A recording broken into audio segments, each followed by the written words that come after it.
Okay, so we are. Yes, it is the first thing in the morning here at the Wizard's Tower. You got a nice long rest in, following your encounter with the werewolf pack in the woods here, and you had a whole bunch of paths before you. Before we get started, how many people got cursed with with werewolfishness?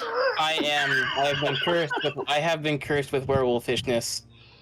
Same here. I Okay. believe you have water that just cures it. Well, I have a remove curse spell, so I could That do one of also you works. today and one of you tomorrow. I would like It to takes a not. while Yeah, but it takes a while before it kicks in, right? Yeah. I could do both of you, but that would use both of my third level spell slots, and that may not be safe. I don't know. Yeah, let's save your spell slots. Yeah, I think that's a smart idea. Now, So, Dan, but I can do one today and one tomorrow. yeah, I think that's safe. Just do one today, one tomorrow. Mm-hmm. Yeah. Okay. Dan, got a question for you. Yes. You're not gonna go, because I've run this adventure before. You're not gonna do the standard route. Player becomes a werewolf, they lose their character, right? No, I think Okay. I think we can. The question is, I'm trying to get here. I realized there's a player. Excuse me. There's a handout here about player characters as lycanthropes, and I'm trying to skim it really quickly. But the short answer is getting the curse removed. Which I think you could even do back at the apothecary in the Lackey.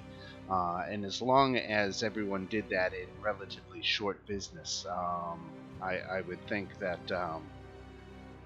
we wouldn't have to even deal with the consequences of the lycanthropy. However, if you choose to ignore it, then I'll be happy to dig into the mechanics and see how it's going to affect you.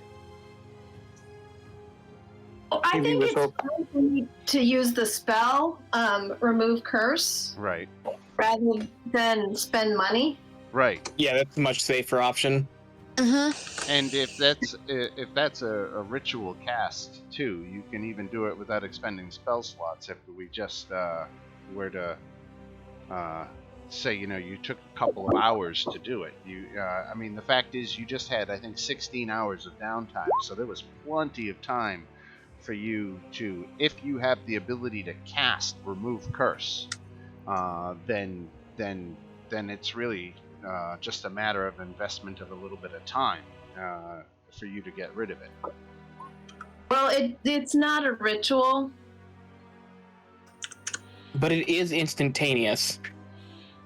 Yes. And like, how many is it? A first level spell? Do you have like 6 spell slots? I mean, how many of these?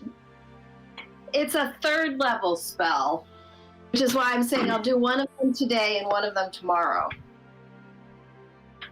There's only 2 people infected? Apparently. Oh, I thought there I was think more people are. I thought there was. I thought more people. Yeah, I thought it was more like 3 or 4.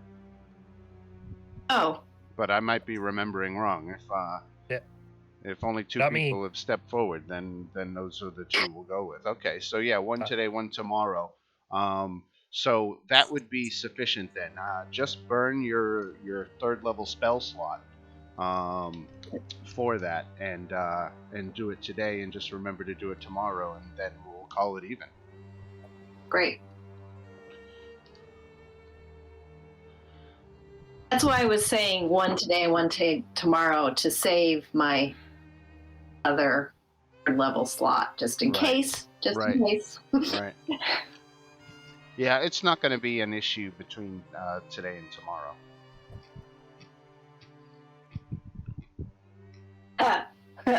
Well, we don't know that for certain. And Dan, you don't know that. You know what's better than that? My calendar shows the phase of the moon, so it's still 23 days to the full moon. Right. I was going to no, say, but we- it's only at a full moon that it matters. That's what I'm guessing. I don't know it implicitly. I used to know it. I know I've read it at some point. I just can't quite remember. But I don't think it's going to be an issue for anyway, because you guys are high-level spellcasters now. Yeah, I don't even have second level spell slots yet, so you can put quotations in that. You got a third level spell Wait, no, slot. we're fifth. I'm fifth level. I do have second level spell slots. Now you Oh, do boy. second, yeah. Yeah, that's why I have every paladin spell in my list. All of them? That's cool. But yeah, because I don't have to learn them. I just have them and switch day to day. Speaking of which, I need to switch out all my spells, so I'm just gonna go ahead and do that now. yeah, clerics can switch spells with a long rest also. Yep, pretty much every class but the wizard. Poor wizard. Okay. Oh, and warlock. Oh, and warlock. And And sorcerer. druid.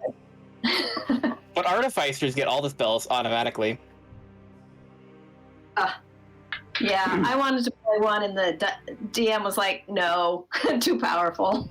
Too powerful. That's Oh yeah, don't we know it? Yeah. They are fun. Yeah. Hey, I don't have guiding bolt in my list. I should have that. I'm a glory paladin. So you guys have that little bit of accounting out of the way, and again you've got a sandbox of opportunity, literally, well maybe not literally, in front of you, in destinations that you could work towards. You've pretty much taken care of everything I think there is to take care of between Yester Hill and the winery. You still could explore the Solenka Pass, the mansion of Arginvostholt. You could get back into the town of Valaki over here and see all the goings on in the town. You know, the Festival of the Blazing Sun is imminent. There, of course, you've got a lovesick bust, animated bust that's in the tower that you're now in, that has a request for all sorts of romantic items. So there's one. You know that there's an abbot looking for a face and a wedding dress. And that the farmers of Kresk are blaming the werewolves for their problems, and are eager for the head of Kirill, who you've now faced in battle once, and were lucky to come away with your lives. Well, there's a chance that Kirill has died from his wounds that I put into him several times. We can all hope. Well, I think Shantala really wants a bed tonight. Tired of sleeping on the floor. Yeah. A bath. Because, you know, I'm a city girl. Oh, which one of us is getting the lycanthropy removed first? Well, I have a water skin of greater restoration, so you can go first because like I have the greater restoration. So worst comes to worst, I can just always like drink that. Okay, cool. I just don't want the lycanthropy to ruin my hair because I just got it done. I saw that. That was good. Hey, I have my I know, I priorities. did your hair. I'll do it again. Why are there dandelions in it? And You know what? The dandelions look okay. They'll never expect you to be a war cleric now. That might be because I'm not. I'm not. I'm sorry. I said cleric. I meant paladin. It's Ugh. Cannot think tonight. honestly they're pretty close. It's not too incorrect. You both have a passion for violence. So where to, Actually, folks? mine's more of a hobby. Theirs is really just a passion. I think we want to get revenge on the werewolves for being just dicks and in our way. yeah, Also, because I need to get into Kresk, because the hilt is telling me it wants to go to Kresk. How many days until the festival? It's either today or tomorrow, depending on when you get back to town. This week or next week? Don't they have a festival like literally every day? Every week. Every week. Okay. Basically. This one's supposed to be a rager. Yeah. Well, I think the werewolves are closer. Are we prepared to And, take on I mean, the wolves? I think we're okay to take on the werewolves. And we learned that not everybody in the cave is gonna fight against them.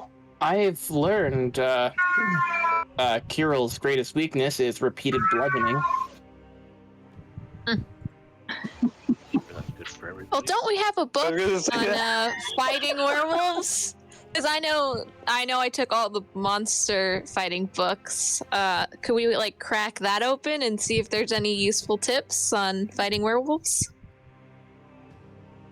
Yeah. What does Get the bit. handout say? Does it say anything in juicy in the Oh. handout? Let me find that handout. Player handout, blah, blah. Monsters, I guess? No. Where would that be under all the books? You know what? I'll get it. It's probably in locations. Wizard's Tower. That's where it is. All right. And we're looking for the werewolves one. Here it is.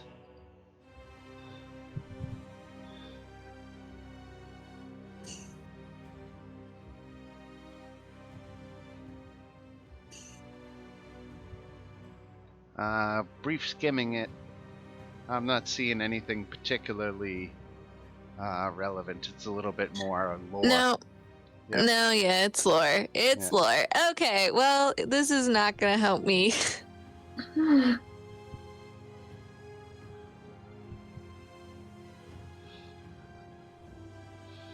Shall I read the physical copy of the book I have next to me? I know, right? I don't have. I used to have a whole suite of second edition books, but I still have those ones that my wife has gifted me several of them. I have almost the complete set. I will start skimming the book in game and out of game much more thoroughly for anything to hit werewolves harder. Right. Well, yeah, I know the basics lore werewolves, but that's a little bit of metagaming. Well, I think silver being their big thing, and wolfsbane. You know I what? think we know that. Got this. You've got what's her name? Esmeralda Davenier. She is also a professional monster hunter, and she is recuperating at the tower after assailing Castle Ravenloft unsuccessfully. But she is quite a resource that she can. I believe she agreed to come with us. I think she did actually. Yeah, last session.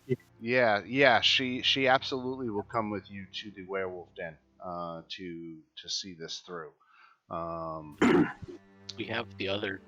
Did we tell her about the division amongst the clan or whatever they are? I can't remember if we told her that when we saw her. I don't think we did RP that. I don't. Let me think for a moment. She would think that that's interesting, and certainly something that they could use. It sounds like if Kirill is got the pack, working for Strahd, then anybody else would be a better leader. So she definitely thinks that's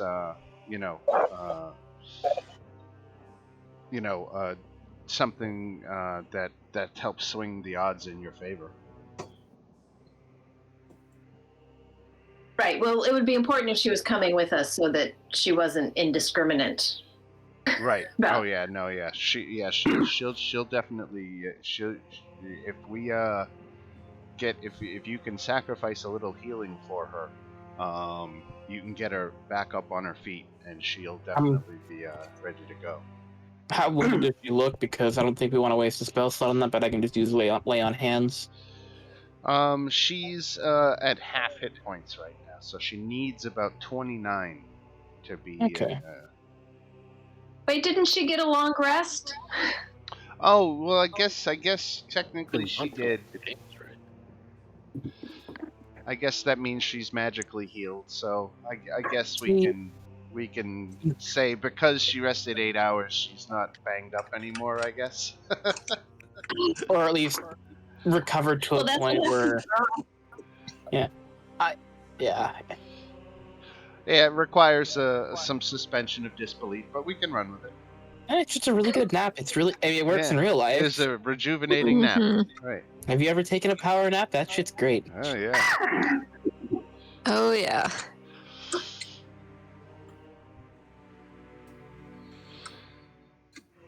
So I'm going to show you this because this represents some knowledge that you basically can get about werewolves talking to Esmeralda. You can basically become familiar with all their modes of attack and how damaging they are, what their strengths and weaknesses are.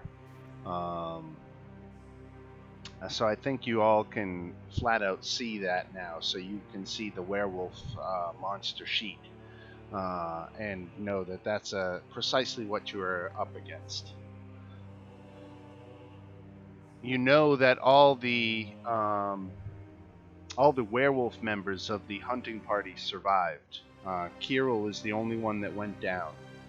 Kirill has also, just like you and Esmeralda, magically after 8 hours, he's all better again. I'm gonna make him not better in the hour. So,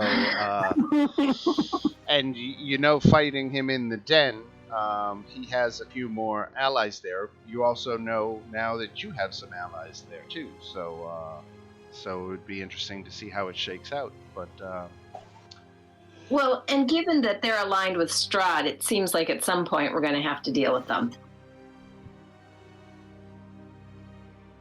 Would make sense. Even though the DM got very quiet. I'm not going to argue with that one at all.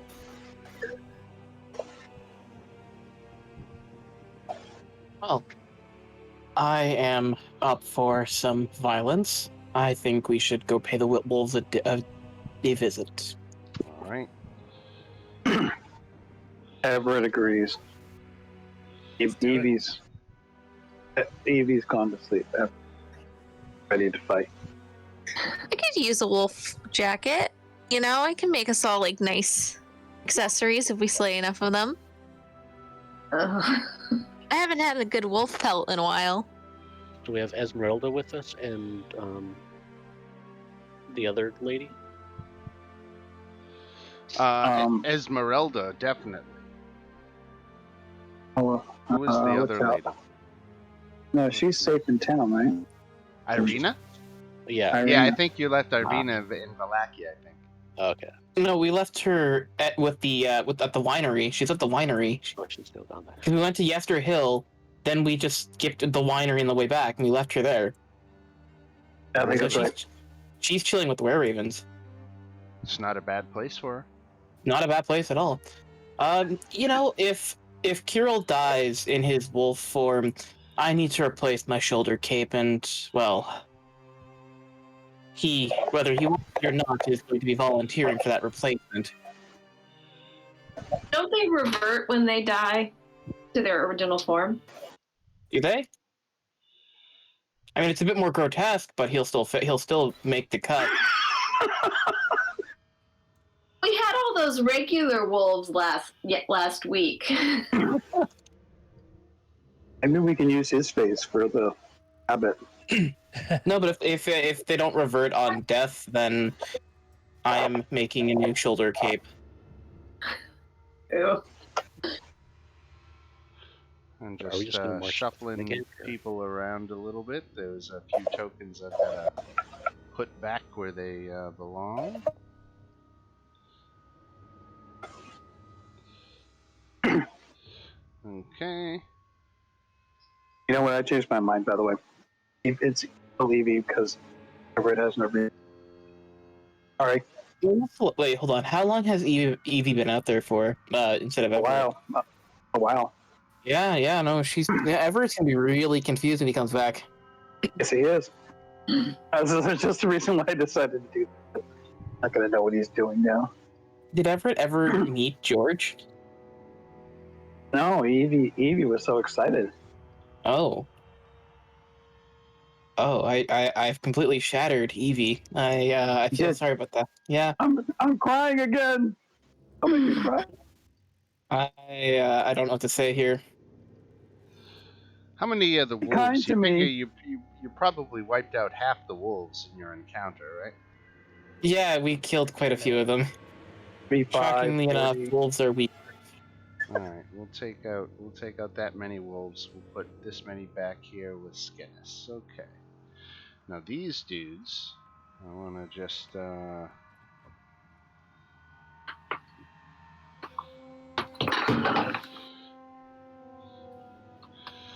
so there's 1, 2, 3, 4, 5, 6 werewolves that I've got to disperse back here.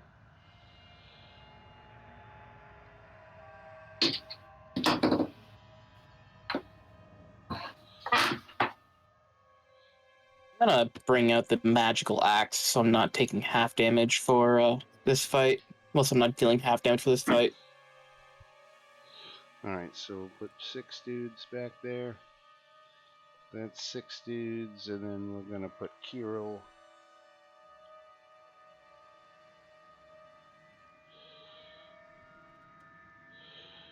We'll put him back in his cave. Okay, so you all are back at the werewolf den, and you know the situation. There are 2 guards standing on duty again, the same as the last time. You can hear Skennis, the deposed leader of the troop, playing his flute poorly.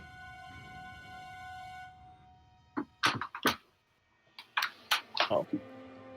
Who would like to knock? Who Oh, was it that came and told us about the division? Zulika. Zulika. Zulika. Oh, right. She's not one of the guards. Right? No. Can we see her? I mean, somebody should sneak up and see. Evie is curious. So Esmeralda tells you, because she's there. I gotta put her down. She knows that there's a top side to this cave. That if you can get, if they can scale the 100-foot face, you could. There's something at the top. It's some kind of small campsite or something. Might be That worth a check out. checking out. Is there that's any way to go around the 100-foot wall? It might take an hour. But Climbing is more of my speed, so I could probably start heading up.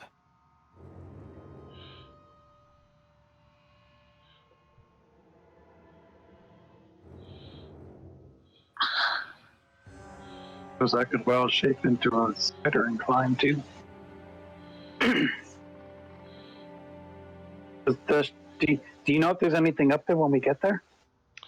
she's only seen it from a distance, with her looking glass. But again, it's some kind of campsite or cave that sits on the top of this where we're this cliff face that we're looking at now.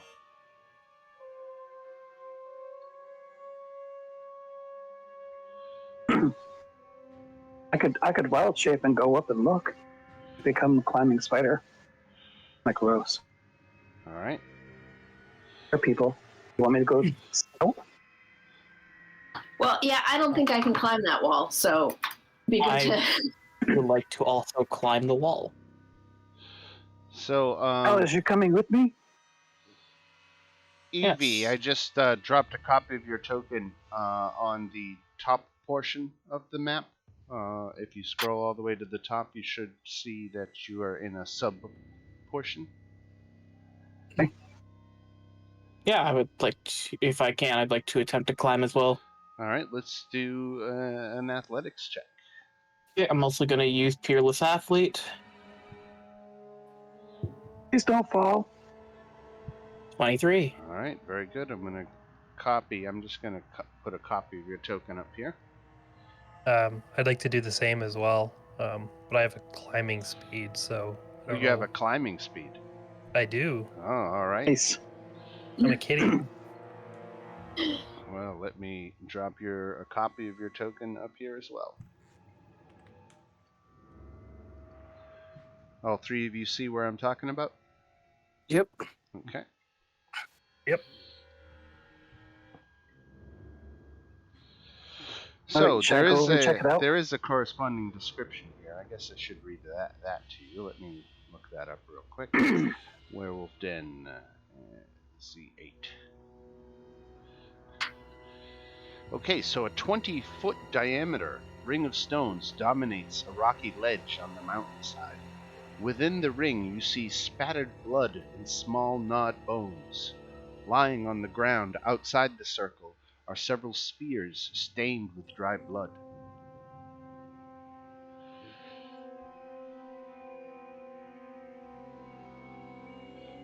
Space Bear, why don't you make a perception check? Sure.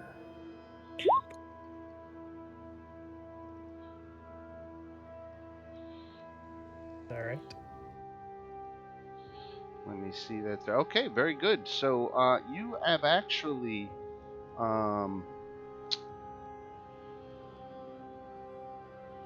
spotted a crevice. I'm going to go ahead and reveal this. Whoops.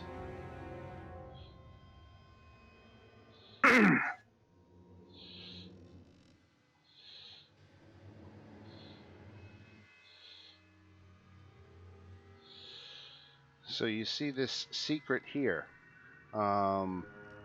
You've uncovered this, and it looks like it leads down into a cave. Okay. When you look down, you can see some water collected on the floor.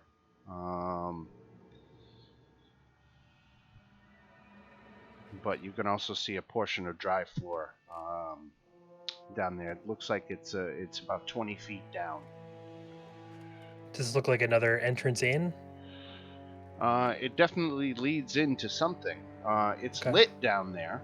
Whatever it is has light sources. So presume you know that the inside of the cave was lit. Okay.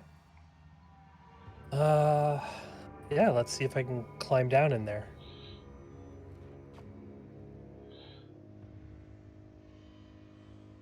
Okay.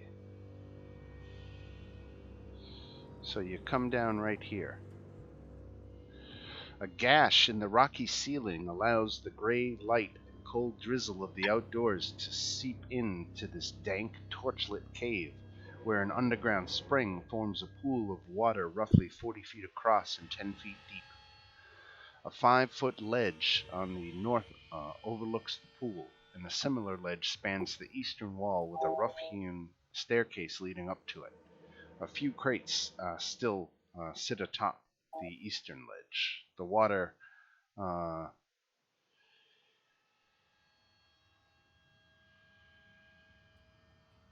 it appears.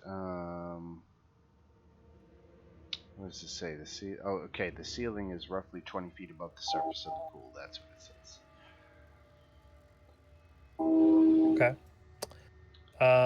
So, Is did there you a- want to lower a rope down through this, or do you want to? Yeah. Let's see. I guess you would want to if you didn't want to take falling damage. I guess. Right. I don't actually have rope listed, so I guess not. What about the other two that are Yeah, with me? Silas or I do Edie? have rope. I I'm a have spider. rope. Right. Well, a spider. All right. So Silas has got the other end of the rope while you're doing recon, Space Bear. Right. So you can see that you've come in behind the guards here. Is there anybody up in this area? Do I see anybody? No. Okay.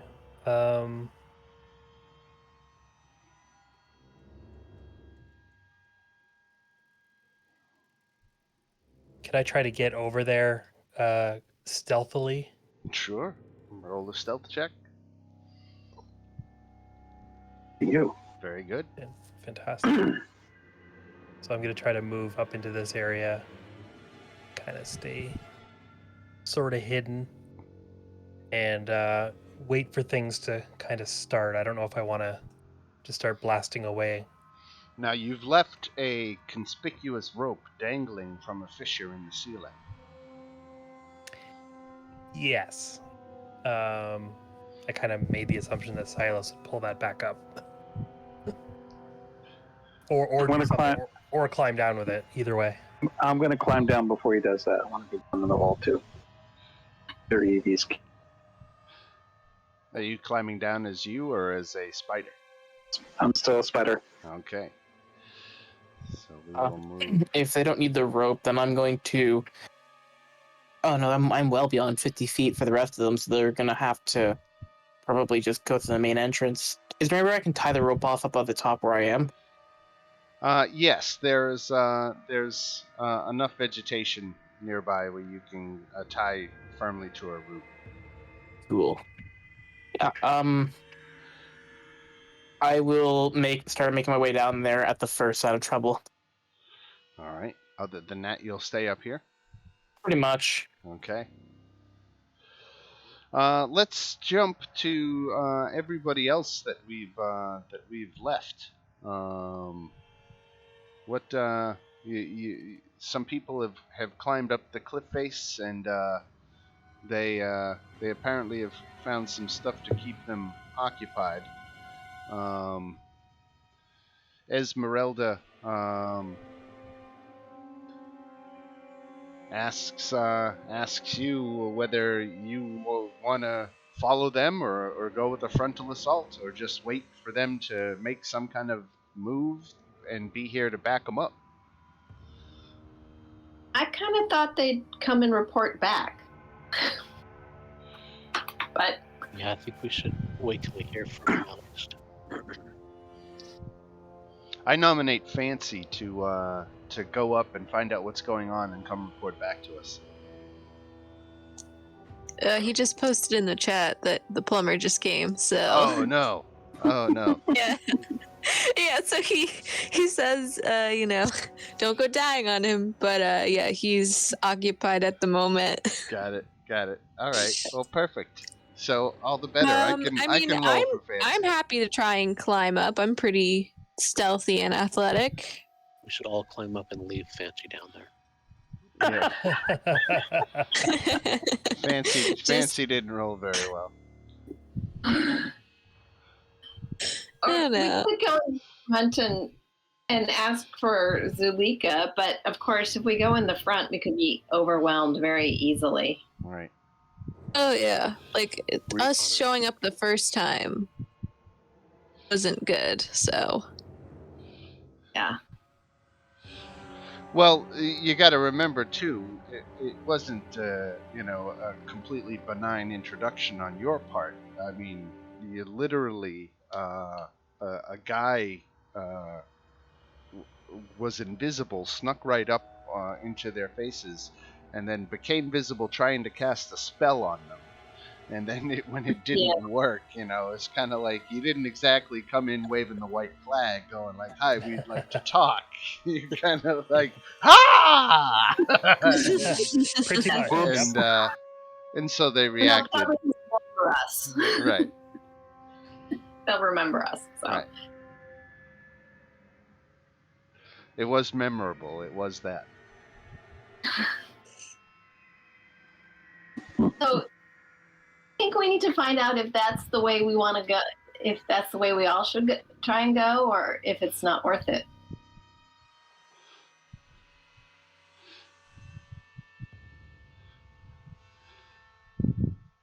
Do our cave explorers want to come regroup and formulate a plan? So I'm gonna stay where I am because I think I'm in a good spot. Okay. But the gonna- others should probably hook back up. How much time has passed since I used my Peerless Athlete? Only about 10-15 minutes. Okay, it's done. Yeah, I will look over. I'll try and get in a position where I'm not going to have to climb all the way down, but can still see them and try and communicate. Sure. Yeah. Is there anything you need to roll for that, or am I good just... Well, no, no rolls necessary. Communication, apart from screaming, would probably be limited just to hand gestures. Whether you wanted them to come up or unless one of you has some means of communication that would allow you to not have to scream. Well, shit. Not prepare that. Mm. Oh, it's possible, but nope. If I can see them, can I try and convey with hand gestures that we had found a hole at the top? I can't imagine what that Yes. hand gesture looks like. Yes, I think. It's not a difficult concept. Hole mountain. Hole up here. Yes, I think you can communicate. There's a hole on the top. And, do you want us to come with you? I'll nod. Right. And I'll start All climbing right. back up. Yeah, I was about to say, I'll just climb after him and I'm just going to look at the group and I'm like, if you guys don't, I'll give you a thumbs up if that's what he meant and go after. I'll just go first. If I can get my character sheet to pull up. All right, well, it looks like I'm taking telepathy at level 8, so that's happening. So far away. All right, let's see. And it's an athletics roll, right? So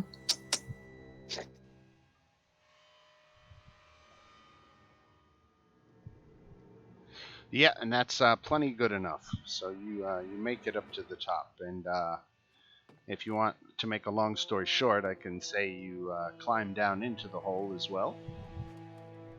well, first I just try and get close enough to Silas, and I'm like, "You want us to come up, right?" Yes. Yes. Okay, and then I turn back and give everyone 2 massive thumbs up, okay, come on up, and I throw a rope down from my bag Okay, and then to help anyone who's gonna struggle with that. And I do have rope. the remaining people You have can do it without a check now. I hate that gift so much. I don't even know what it is, but I dislike it. Wait, you don't know what that is? No, I don't. Should I? I can't even with that. I'll feel old. What's wrong? Wayne's World. Why can't you even? I'm It's a floored, honestly. Okay, All right. reasonably, should I even know about that reasonably? I moved everybody who was at the base is now at the top of the cliff here. All my friends have joined me. I think it's before your time, actually. Yeah, probably. I'm like 20.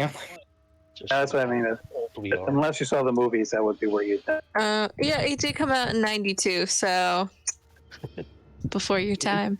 Wasn't Before exactly on my my time, radar. also. Yeah. But I've Yeah. seen the movie in passing.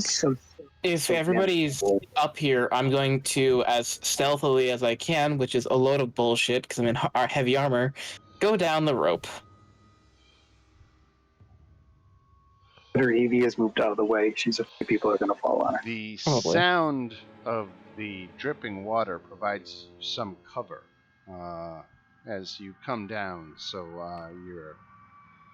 it is apparently a quiet time here. There's not a Okay. lot of activity.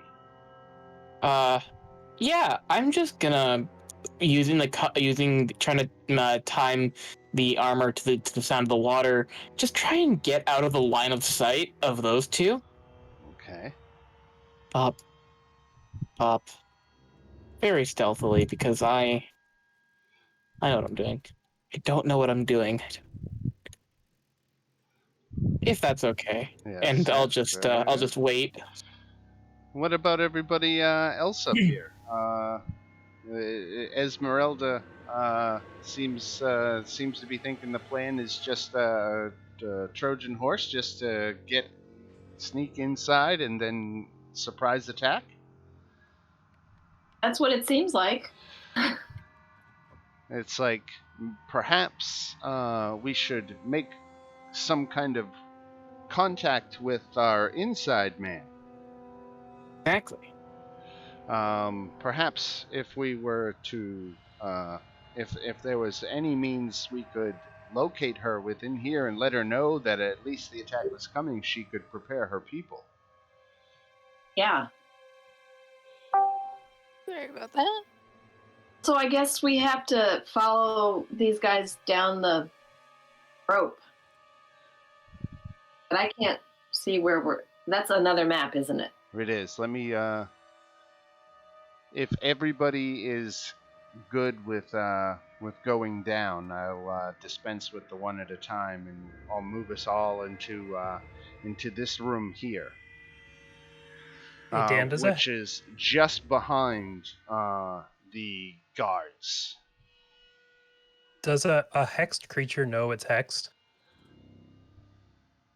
The spell I'm doesn't gonna indicate say either way. I'm gonna say yes. Okay. This water is nice, Valmo. Unless you had some, subtle spell, something like that, maybe you could get away with it. Got it. I was just gonna. It's fine. It's a bonus action anyway, so no big deal. Yeah. So Valmo, as you move in the western part of this chamber, you've got this 5-foot ledge. So you're kind of peering.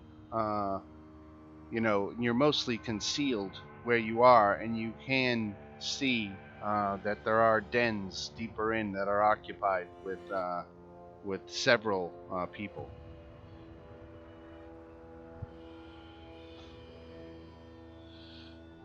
Otherwise, we have to go towards the guards. There's no openings around here anywhere. No. Yeah. Little Miss Spider Evie is got a little bit more freedom to go around. What is this block thing right next to me? Is that a column? What is it right next to you that you're looking at? Right to my west. That I can't see. I'm assuming it's a column of stone. Yes. I can climb up that. Spider Evie. Spider Evie. Spider Evie. Okay. I want to go into the other side.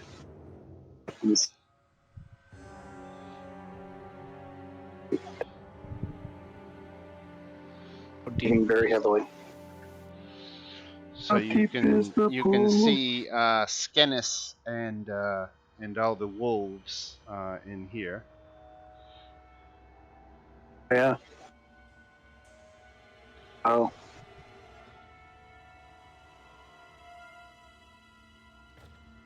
I'll let everybody know how much there is so far I can get. Here.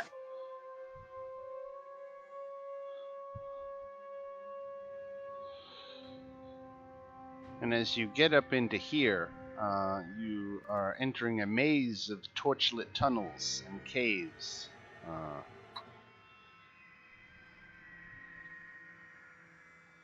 I'm just getting excited. There are bones littering the floor here.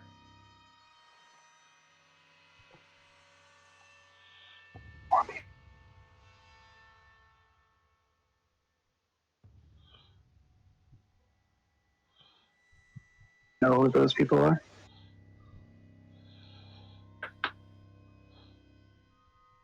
None of them are particular note.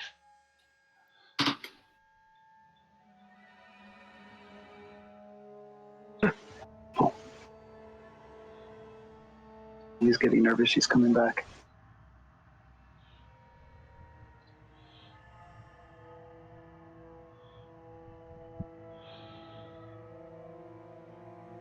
So you did see Zulika up there, right? I just did, yeah. Yeah. Okay. Yeah. So over in that room here. So you have ascertained her location anyway. Fortunately, I'm not Everett because he knows who's Let me tell you Sure. a little bit about what you see in that room, because that's an interesting room. I don't want to. I'll wait for the full description until you actually make it in there. But there are cages. There's a werewolf in a cage. There's another man in a cage. There's children in cages. There is a statue with two corpses on the wall behind it, and a huge glittering pile of treasure.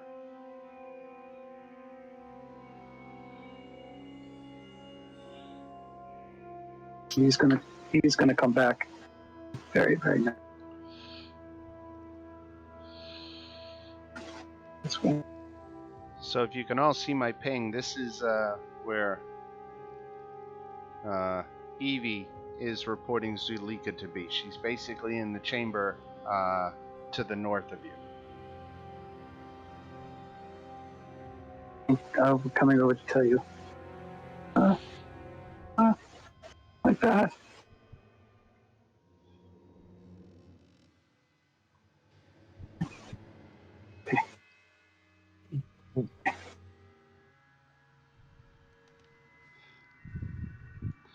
Looking for Silas.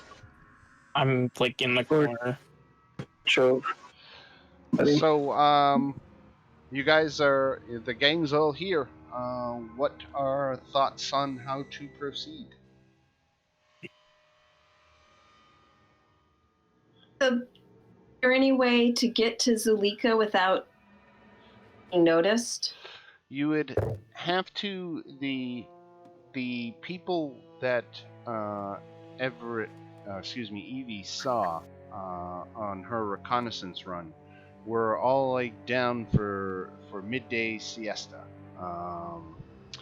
They weren't necessarily at their most alert. They looked like they were napping. They were all tended to be congregated on the western side of things. If you stick to the east, you could definitely escape their attention. You'd have to make stealth checks, and I'd be looking for like horrifically bad results. But as long as they weren't horrifically bad, you probably could. And you definitely kept it to whispers and hushed tones. You could do it. See, I am most likely to trigger horrifically bad results. So if we go up this wall, right, and then head up here, should we try it? You could. Who do you want to send? Well, I was asking the party. right? Everett's the smallest. The Eevee's the smallest. I'm still a spider. I was going to unspider to. Okay. You have to unspider to tell us all you told us. Right. So I was just going to say that. So now you all know where everybody is. I'm no longer a spider. I'm shaking. It was very scary. Were all these things? Don't wake them. Yeah, especially the cages. Listen. They're gonna...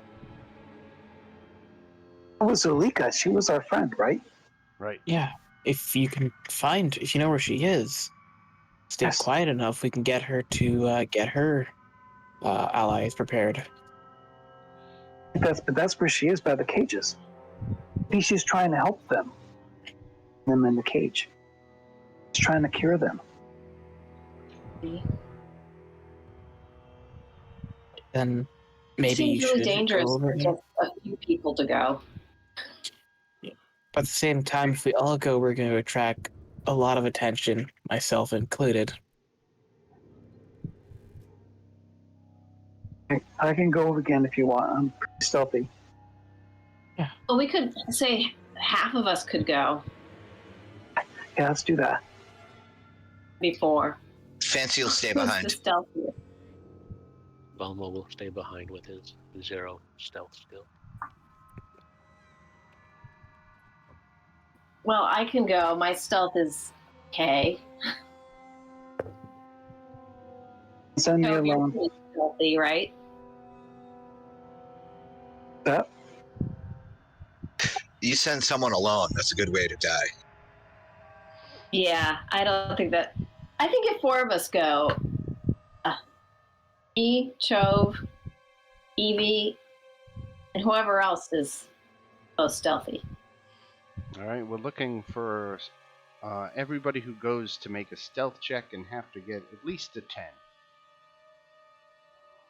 I mean, Don't there's say no that. guarantee, but However, I think I should mention this as Fancy. I can turn someone invisible. That's on the table. right. But we don't want to like startle her. Okay, keep going. I mean, clearly you can end it early by punching somebody. I just didn't know if it would help.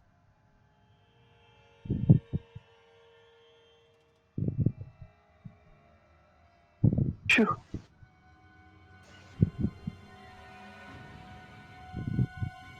If we fail, well, listen, we should probably go invisible. For 3. Oh, space there. It's a group challenge though, so you only needed half of you to do it. So congratulations, all 4 of you made it. So you can go ahead and move your tokens. I tripped slightly on the way. I'm kind of curious to see how I would have done, so I'm just going to just quickly throw that out there. Oh, terribly. Good. Good to You know. got to check every once in a while. I'll motion to you guys because I'm So what you see as you come around this corner is rough-hewn stairs leading down to a torchlit cave and a bizarre sight. There are wide-eyed children standing behind wooden bars that stare at you in terrified silence. The cave holds 6 cages, 4 small wooden ones, a large wooden one, and a large iron one. The 4 wooden cages each holds a pair of frightened children. Curled up inside the large wooden cage is a man in tattered servant's attire, and in the iron cage is a female werewolf in hybrid form, bound in chains. The werewolf appears to be on the brink of starvation.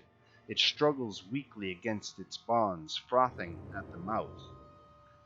A crude wooden statue stands between the cages. It bears a rough likeness to a wolf-headed woman draped in garlands of vines and night flowers.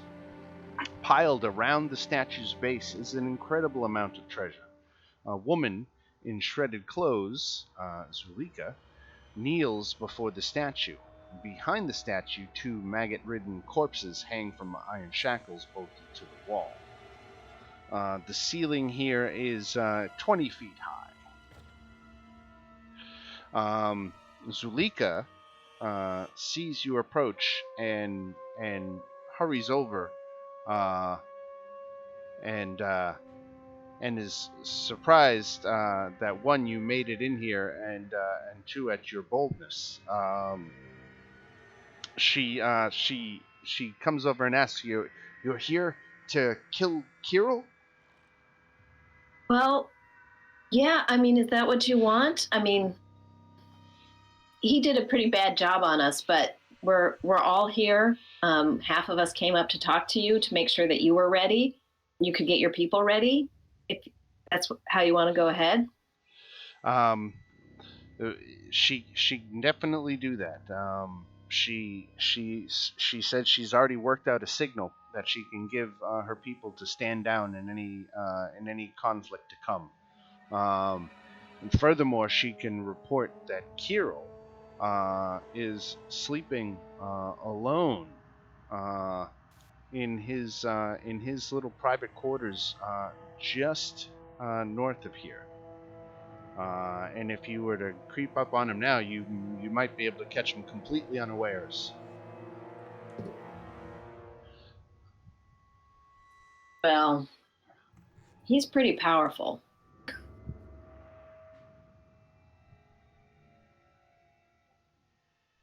So do you have sense of the layout? Like, what would be our best approach? Like, do you think we should just go for Kirill, or are we going to have then a bunch of other people who are going to come after us? She says, at the back of Kirill's cave, there is a curtain of flesh that conceals a stairway that leads to a clearing at the top of this structure. Kill Kirill and then make your escape by those stairs out, and hopefully you'll be far from here before the confusion and reality sets in. And do you think that will take care of your problems, just getting rid of him?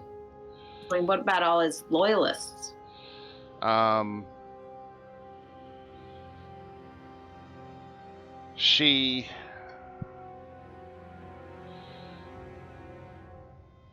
You raise a good point. They could cause you a lot of problems. I mean, obviously we she wouldn't tell desperately anyone. needs her Emil back, but she only knows that Strahd has taken him prisoner. She doesn't know where he is. She says she performed a Taroka reading, trying to divine Emil's location, but she was not able to understand the results. Yes, well.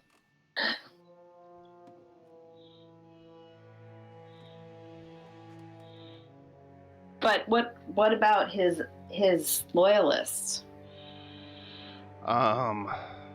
She says they are no doubt here, sleeping amongst, the would-be rebels.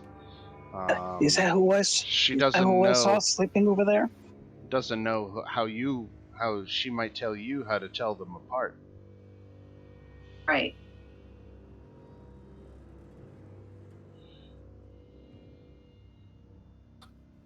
Well, so our other half of the party is down by the pool, so we can't just leave without them.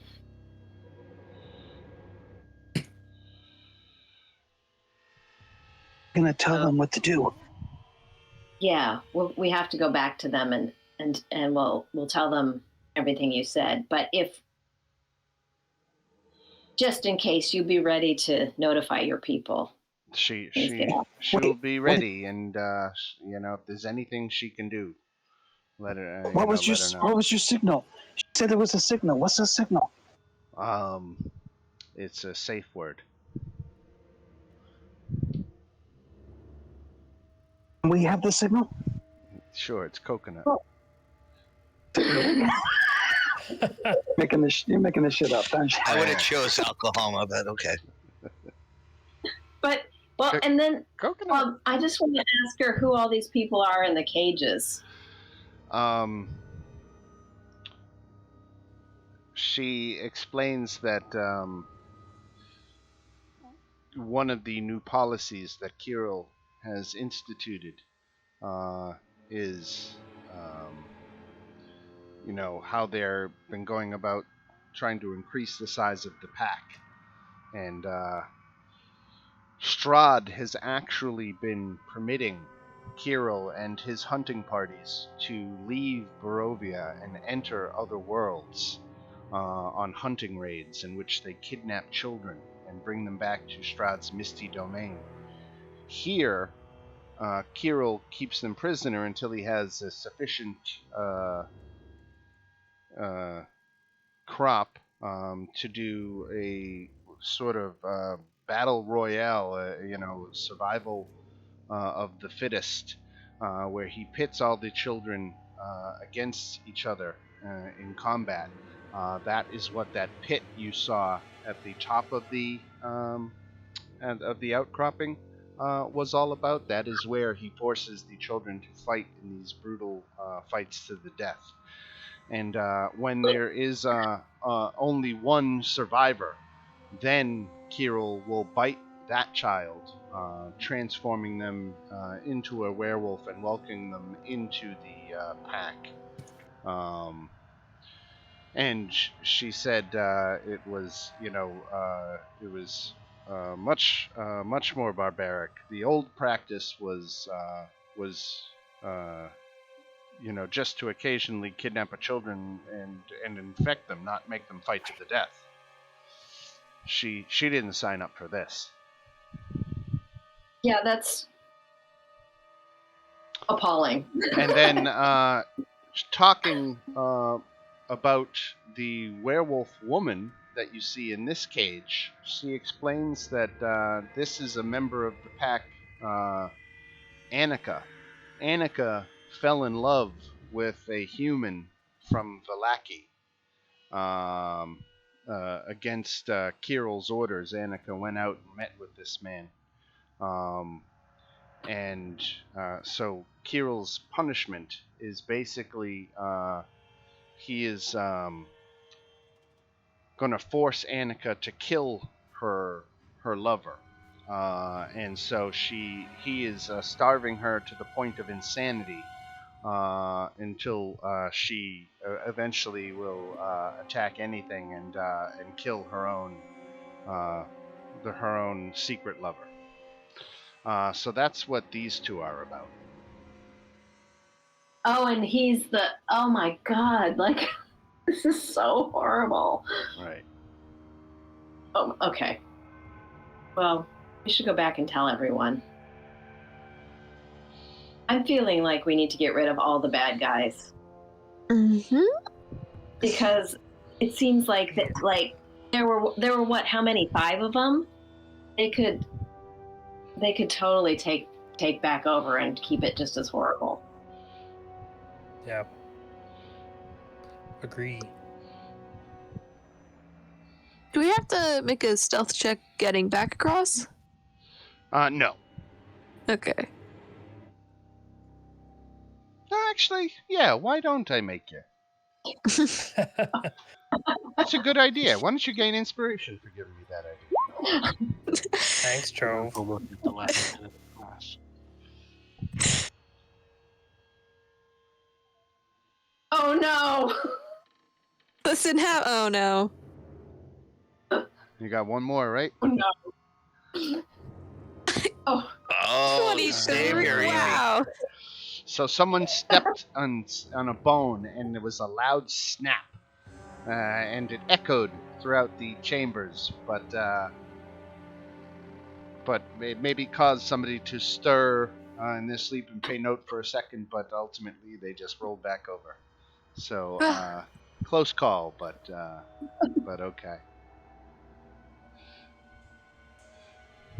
Must have been one of the kids in the cages. Right.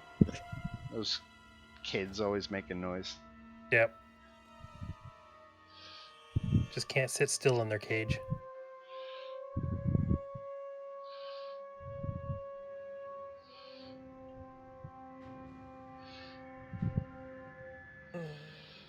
So now the gang's all back together. So we just tell them what we heard. Right. Gets everybody on the same page. Bunch of kids as prisoner. Yeah. Well, It that's seems in. like Not we happy should about this. try and sneak in and kill Carol first if we can. But I still think we need to take care of all his cronies. That's quite morbid what they're doing. It's Yeah, they all horrible. Fancy's all about the kids. We need to save them.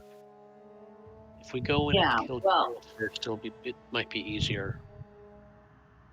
Once he's out of the way. Yeah.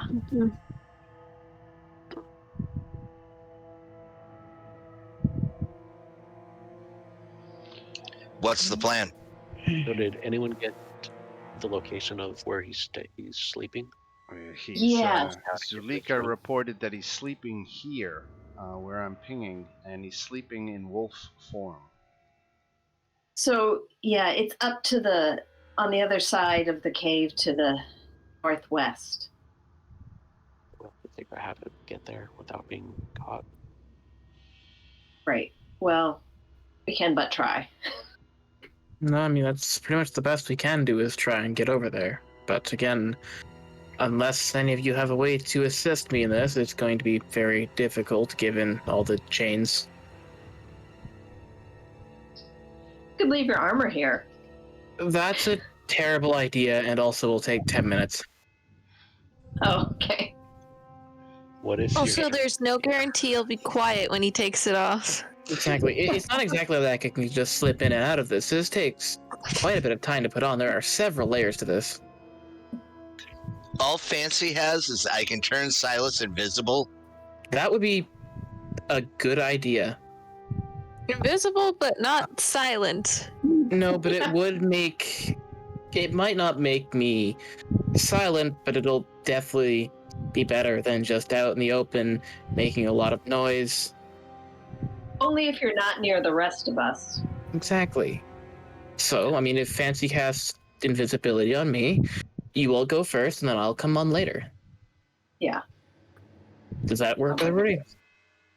Because right now, if you're trying to sneak, I am the biggest, threat to that.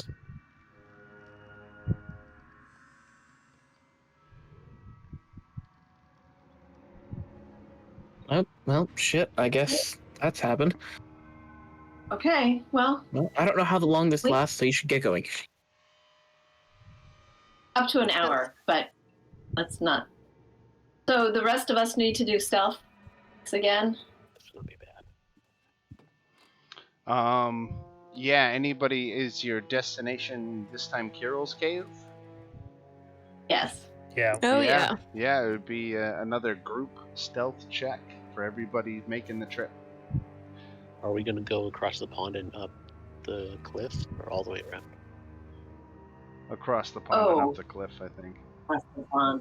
Yeah. We don't want to go in front, but we want to avoid those guards. Yeah. So advantage just gives me, invisibility gives me just advantage, which just makes it a regular check, right? Right. All right, so there's a 50-50 chance this will go really, really poorly or really well. And I'll wait till everybody else is gone first. Well, it looks like we've got four successes right there. So, if my math is right, I suppose I should roll one for Esmeralda. She should be our 8th party member, so maybe she'll be a deciding factor. Let's check her stealth. She's +4 to Dex. All right, so there's a fail. Ooh. Elmo, just it's a 16 though, right? Who else is going? 16 plus 0. So, We're all going. so what are the successes Right. versus the failures? Because I don't want to screw this one up. We're at, I see 4 successes and 2 failures. Okay, I will also roll stealth. F. 4 and 3. Are you coming, Fancy? I mean, eventually, even if you're going to go with Silas. I'm following. Stealth it, Fancy. Fun. Oh fuck.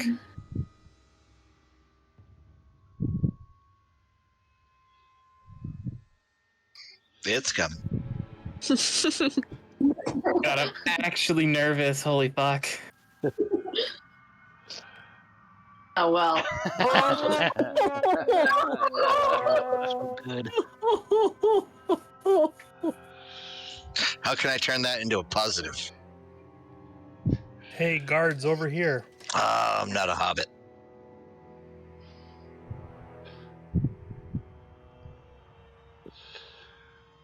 All right. So another close call. You guys got it right on the 50-50 line. But I'm going to give you give you that Zulika was willing to offer you a little bit of cover, and maybe made a little bit of noise, and she screamed at the kids to quiet down or something. That right at that time kind of provided you a little bit of cover. So 50% was all you needed at the end of the day. Where do I drag my token? So if you guys want to all come up to this area here. Okay. Now I'm invisible, which makes it really, really good if I go and smack Carol. No, it's Carol. If I go smack Carol awake. Were you just gonna he attack is in beast form, as a large wolf, sitting there in his cage, or excuse me, cave. Yeah, I would like to just creep over there. So he's over here? Yeah. At the back end of this cave hangs a curtain made of human skin. There's also an iron-banded chest. I would like to, if the party is ready, give him the rudest awakening of his life. Everybody ready? No. Yep. All right. Yep. Put yourself in final position and get ready for initiative. Unfortunate. I would actually like to. I'm busy. Now this actually won't Your security. trigger. This actually won't trigger invisibility to end, but I would like to use Necrotic Shroud because it is neither a spell nor an attack. Ah. And I would like to wake him up and make him scared. Also, because the extra damage. So he has to see you to be able to be scared. So that effect That's true. Wouldn't take effect So until he woke up. So I can just trigger that anyways. Right. Cool. Yeah, so I'll just tick that, and I will, if everybody's ready, I'll hit him. Yep. All right. Come up. Yep. Ready. All right. Cool. Whack. Dropping my shield and gonna two-hand this with my warhammer. Ah, very cool. I rolled the lowest initiative. Yikes. Yikes. Oh, hold on. I need to do that. I need to click on my token first. Well, this is where I roll a natural 20. No, like a 7. But that first attack, that 15, will that still go through? I did. Oh, I saw the Treebane attack. Yeah. Yeah. Absolutely, if you want it to. All right, I'll just wait till they stop rolling initiative, and then it's going to hurt. And a 15 hits. Yep. Unfortunate for him, because I just got second level spell slots, and I've been meaning to try them out. All right, so he's awake. I hope so, after that hit. So, so the 15 hits, and how much damage was that? That's 28 points of damage. 28 points of damage. Oops. Just a few. -2/8. Boom. All right. Big hit. Does not trigger his massive damage number, but a big hit. That is the surprise round. So since you all knew it was coming, I'll go ahead and give you all an action in the surprise round. Fancy, what do you want to do? Oh, hold on.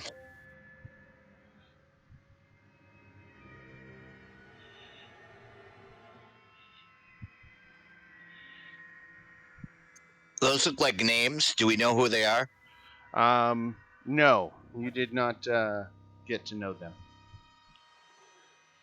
This one should is definitely take the care of token. Carol The first. token doesn't do this one service. This one's a younger, like a 14-year-old. Fancy, we should definitely be taking care What of. are those? These look like some of the guys who are in Kirill's hunting party. They're asleep. Okay. So Don't go disturbing them. I'm not going to disturb them. I'm going to do something better. 30-foot cube. 5, 10, 15, 20. Oh, it can get pretty big. So I probably moved like 20 feet. I am dropping my concentration on. Oh, it's already ended because I broke it. Well, that's convenient. And I'm casting this spell on those 2 hunting party members.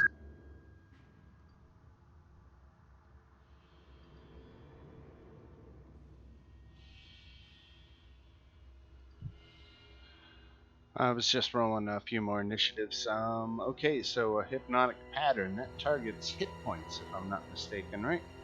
Or is that no? That's a wisdom saving throw. Yeah, it's crowd control. That's amazing.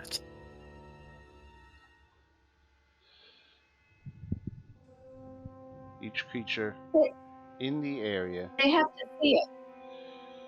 So you can definitely get these two. I mean, you're talking a 30-foot cube. That's pretty huge. I know. Can you make it in the most beneficial way possible?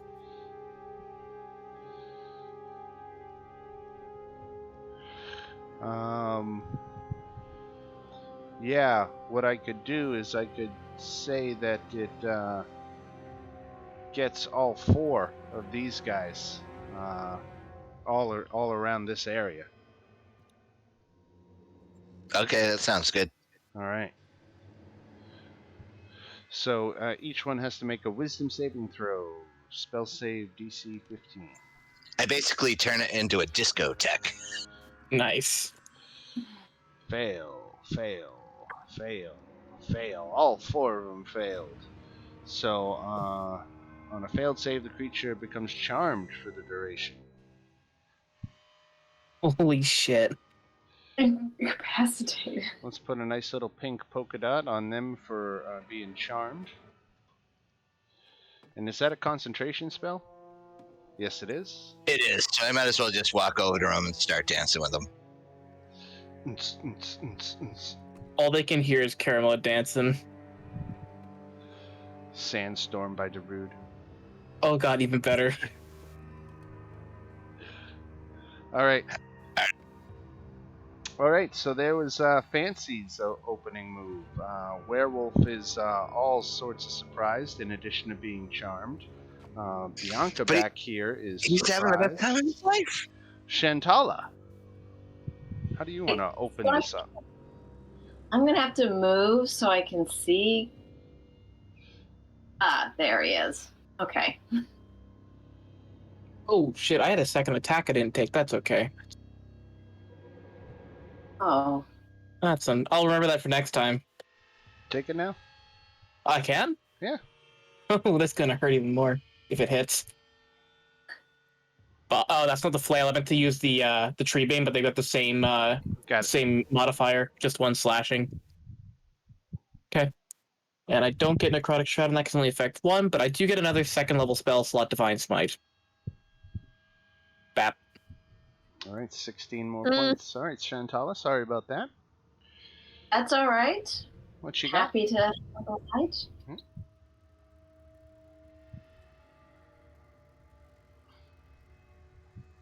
What? 13, believe it or not, hits. That's enough. 2 fire damage? That's pathetic. It's not good. It's not You get to good. do it 2 more times. Wait, no, that's not even possible. How could 5d6 out to be 2? Well, Scorching Ray is several 2d6. different. 2d6. Oh, I did Scorching Ray. Oh, no, I get 3 of them. Oh, I meant to do Guiding Bolt. Never mind. Okay. Sorry, that was it. Okay. So I need to do 2 more Scorching Rays, right? So 9 more. Yeah. And 6 or so. Look, altogether 17 points of damage. Not bad. Okay, right. That's why I was confused, though. Thought I was casting a different spell. Right. Yeah. All right. So That's fine. a volley of Scorching Rays for Shantala. Anything else? Nope, that's All right. it. Chove. They're beating up this poor little doggy, Chove. Yeah, I'm gonna shoot that poor little doggy. I'm also pretty pissed what they're doing to the kids. And well, for as an action, I'm gonna cast Hunter's Mark on him Okay. too, because if I don't kill him, I want to do some damage at least. And I'm just gonna shoot my good old bow at him. Again, if my sheet pull up. Okay, 15 hit? Yeah, it does. For 7. All right. But again, he takes... if it's not magical or silvered, he's going to take half damage from that. So. No, but I'm going to include my Hunter's Mark and my Dreadful Strikes. Okay, so 5, 6 points of damage. Okay. All right, and if that's it for Chove, we go to Valmo. Alright, I'm gonna cast Guiding Bolt this guy. So that's 66.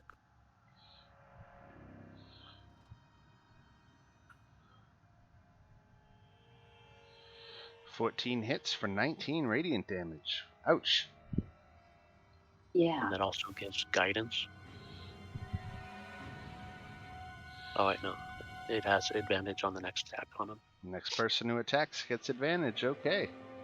And then my bonus, I'm gonna hit him with Please, yeah, go right ahead. Toll the Dead. Wait, I'm just kidding. That's a bonus action? Bonus. Oh. No, it's not. Oh. That's kidding. Where is my weapon? Spiritual weapon.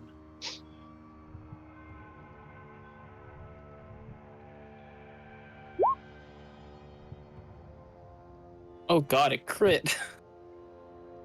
I'll give you control of this. There you go.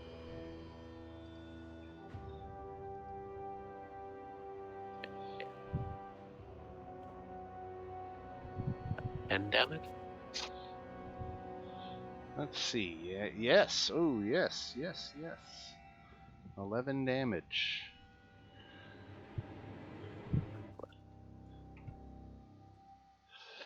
Boy, remind me not to piss you guys off. Yeah, on my next turn, I'll be cutting his head off to make sure he stays dead. All right. Yeah, let's not revive him again. Well, we do need the head anyway, so that's a good idea. Space Bear. Is he stuck in his wolf form, or did he revert to human form? He reverted to human form. That is unfortunate that I don't get a new shoulder cape. He's dead already? Yeah. I'm gonna put Hex on this guy right here. All right, he is charmed. So I probably don't want to hit him right now, right? You have nothing to worry from him for 9 turns. Okay, then this guy up here. Is he Okay, charmed? but he's 14 years old. And Okay, appears to be standing back rather than being engaged. Almost like he knew this was coming. got it. Okay, well, screw it. I'll go Hex this guy. Alright, there's a bonus action. Yep. And then I'll Eldritch Blast him. Okay, a hit for 10. And Plus your hex damage. Plus Hex is D6. 15. Boom. Yep, that's it. Alright. He doesn't get a turn. No, he does not. Evie.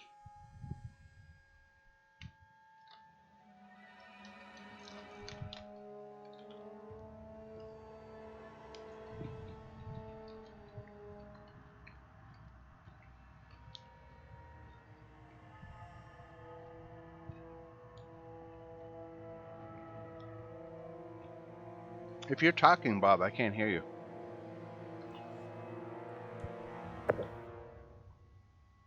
Still can't hear you. I can't hear anybody right now, actually. Evie's typing in the chat right now. Can you hear me? Dead, Oh, dead Mike. Mike. Good Mike. Oh no. What happened to Mike? Wow. No, Mike.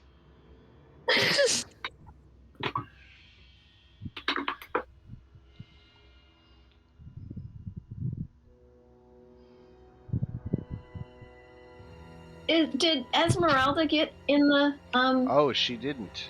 Thank you. Let's see. She would have gone at 11.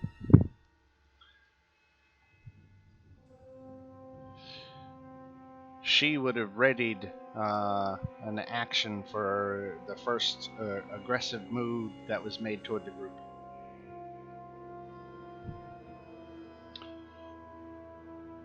All right. I don't think we're gonna hear from Evie,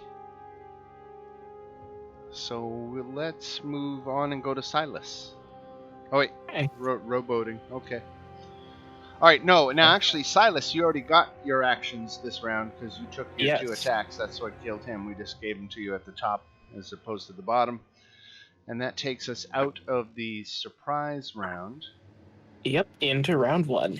Fully into round 1 with starting with Fancy's dance party. You back to me? Yep. All right, I'm gonna go. I'm like all P Diddy style, and I'm gonna walk over here and start singing "We Ain't Going Nowhere," and I'm done. That's it, baby. I'm concentrating. How about now? We can hear Yes. Sorry about that. That's okay. What did you want to do? Oh, I thought you went past me. And I was actually asking. Yeah, these guys are looking like they're getting ready to respond. I have. I hope she doesn't remember. I have her silver arrows. I'm going to use one of them against that guy. All right. I would have been everything ready, and shit happened. Okay, there's a hit for 5 damage, and he takes all 5 of it. And I'm running away.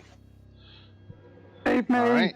They're all mean. So, Fancy, I know you were concentrating on a spell, but did you take any actions or bonus actions this turn? Nope. No? Just gonna do your thing, alright? Now, let me scroll back here and read. Where's Did anybody Fancy's yell thing? out coconut yet? Frustrating. So the spell ends for an affected creature if it takes any damage, or if someone else uses an action to shake the creature out of its stupor. So this member of the dance party did take damage. He took damage from Space Bear's Eldritch Blast. So he's still awake. This guy failed his save and doesn't look like he can come out of it until something damages him or you drop concentration. Or if someone uses their action to slap him out of it. So this werewolf is just dancing. Bianca is going to run forward and use her action to shake this guy awake. What the hell are you doing? So that's what she did. Shantala. It's moved here. This is one of the hunting party, right? Yes. Okay. Well, now I'll try get the right bolt. Oh, failed. I assume that doesn't hit. It does not. 10 doesn't quite do it. Right. Well, and then I think I'm just gonna move back. All right. Chove. All right. Let's see. Where are they coming from? Here? Or no? Those are the kids. Yeah, they're coming from this direction. They're coming from that direction. Okay. I'm gonna move here. Let me see. I'm gonna take 2 steps here. And what's going on with this guy? He's charmed by Fancy's light show. And this guy is hexed by Space Bear. Okay, I'm gonna move my hunter's mark onto him. Onto the hexed fellow? Mm-hmm. Okay. Yep. And I am going to... Let me just read something real fast. I'm just reading some of my spells that I got, because I totally have not used these before. If my... my sheet is not working. Did I hit... I'm sorry, my Roll20 is being so... bleh today. That's okay. Okay, that's for a melee weapon, so I can't use that. That's fine. Yeah, I'm just gonna shoot at him. My longbow. 9 doesn't hit. Which one you shooting? The one I put the hunter's mark on. Okay, got it. That makes sense, and it missed. Okay. Yeah, 9 does not hit. All right. I haven't had the greatest luck with that longbow. No. Fellow. I've got a spear, though. This fellow is hexed and marked, and is taking umbrage with you, Mr. Fancy. He's so mad at me.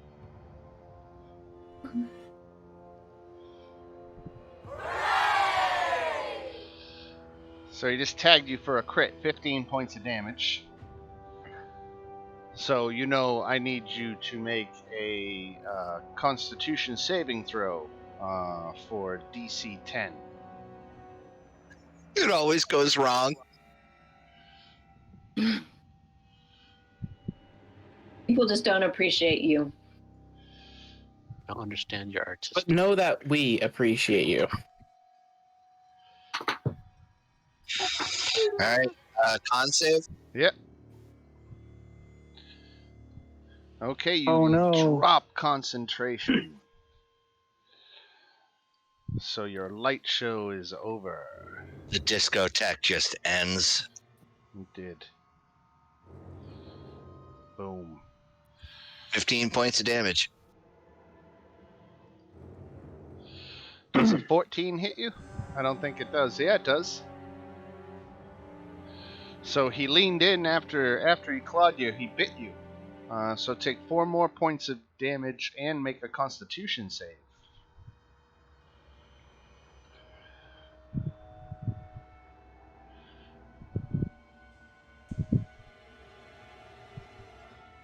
Okay, so you did not get infected. And we go Well, that to Valmo.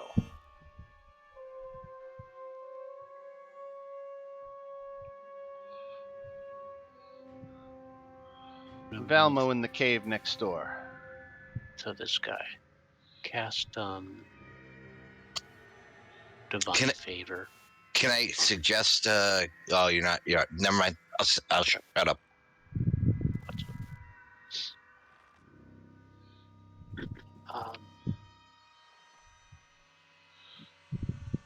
Cast Divine Favor on my axe, which gives me an extra 1d4. On my hammer. Okay.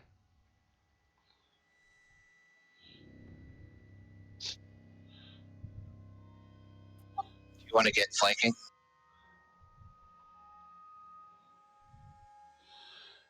Yeah, if you shift down 1 space, you could get him into a flanking position, Valmo, and attack with advantage.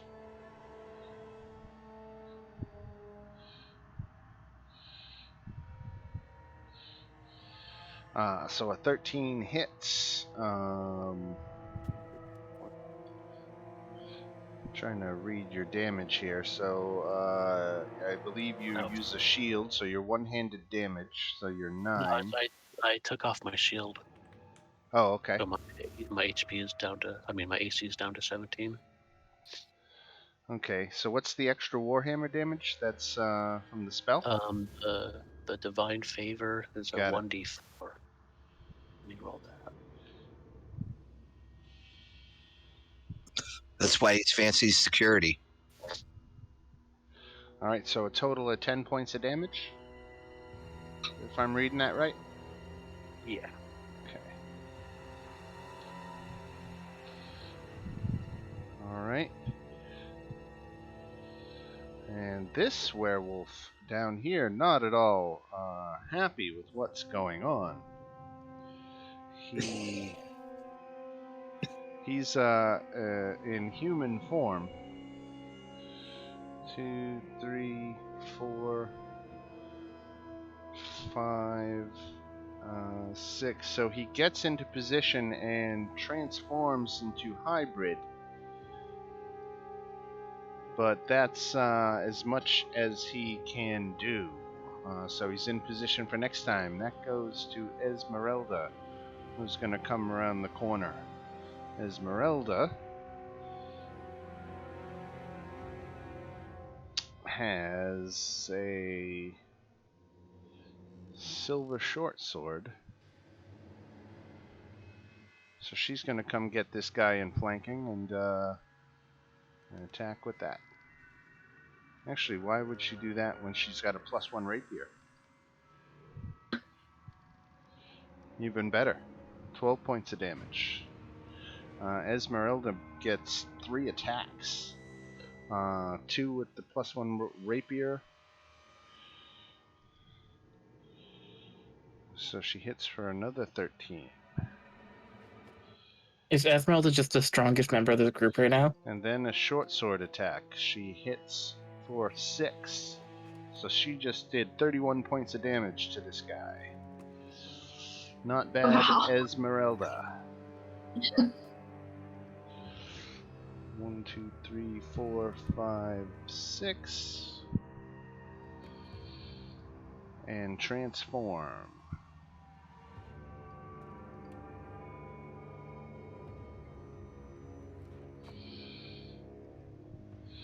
One, 2, 3, 4, 5, 6, and transform.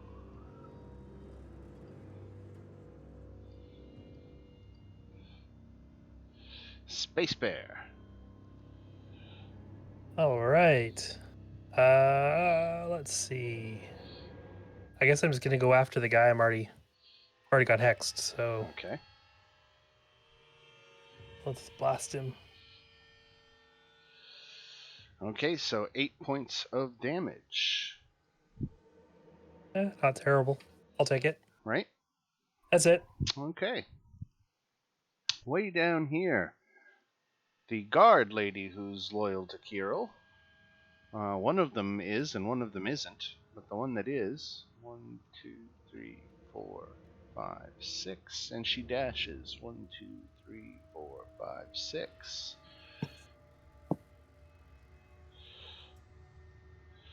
One, 2, 3, 4, 5, 6, and transform.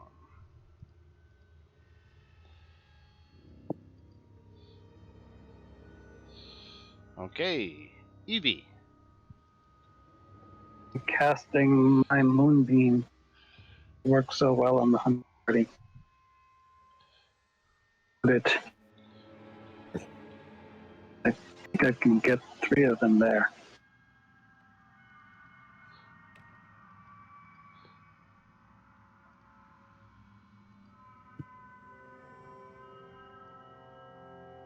Any bigger than that?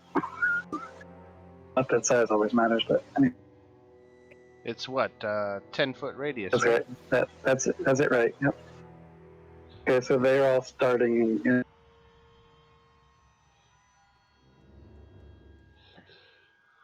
All right, and that doesn't do anything right now. That happens at the start of their turns. right. Okay. And I am moving right over here. Is fair. I have to see that. I might do it to see the moonbeam. I don't know if you have to maintain line of sight, but Moonbeam is concentration, all right? Right. Right, so I'll back up a little bit, but I'll go here. I can still see it. Mark you as And I'll go read what concentrating. Moonbeam does.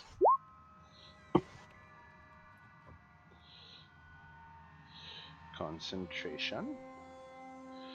All right. And Silas. Well, I didn't roll my Moonbeam, right? I gotta do damage Yeah, we can the do next it time. the first time it comes up. Okay. Yeah. Now, I am a very petty person. As much as I'd love to cut his head off at this very moment, that's not the most optimal thing I can do. So I'm instead going to be a use to my allies.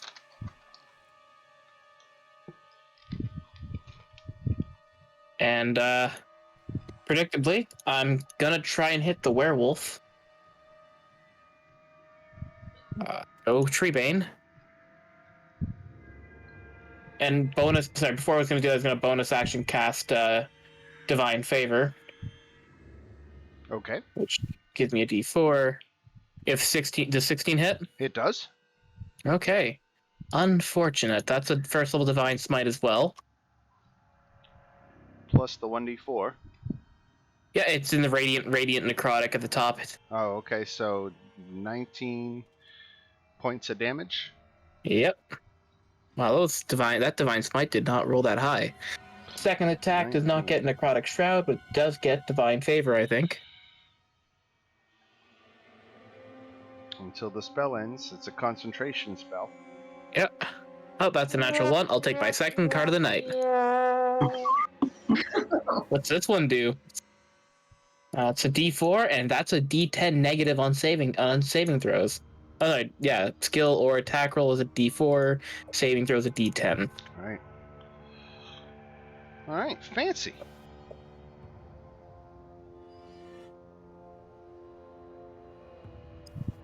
I'm thinking.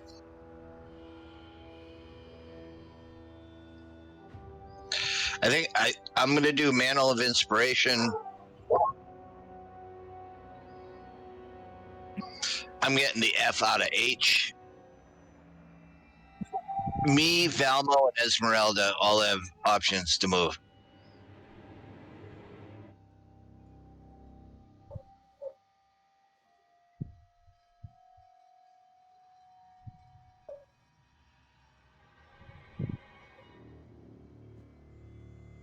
I think I only have 30 foot of movement, so. And you each gain temporary hit points, right? Yeah, 8 hit points. It might be good if Esmeralda moves here, just completely cut off this corridor.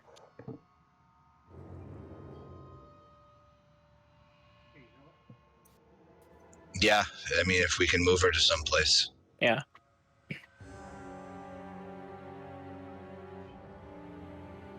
and she gets 8 hit points. I'll be right back. Dan, could you move Esmeralda up?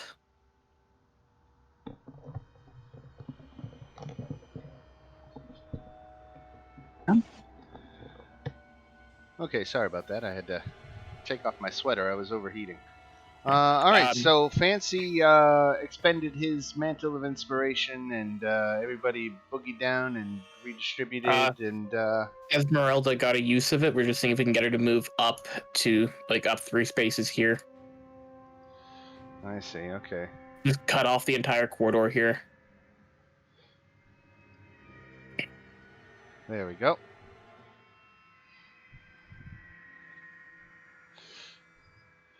All right, and if that's it for Fancy,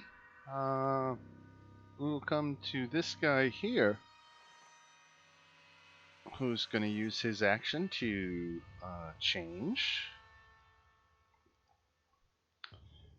And he is going to run on up to confront the intruder.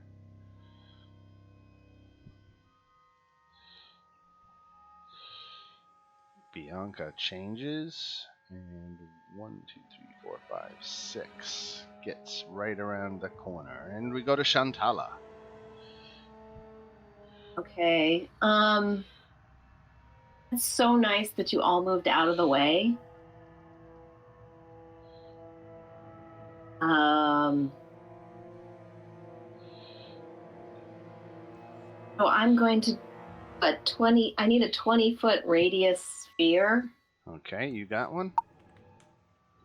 Find the right, try to cast the right spell. 20-foot radius right here is the outer ring on this. You should be able to move that. Well, it's all in the dark for me, so. Oh, right. There you go. Wow, that's a huge space. Yeah. Yeah, so I'm going to have to move, actually, because I can't.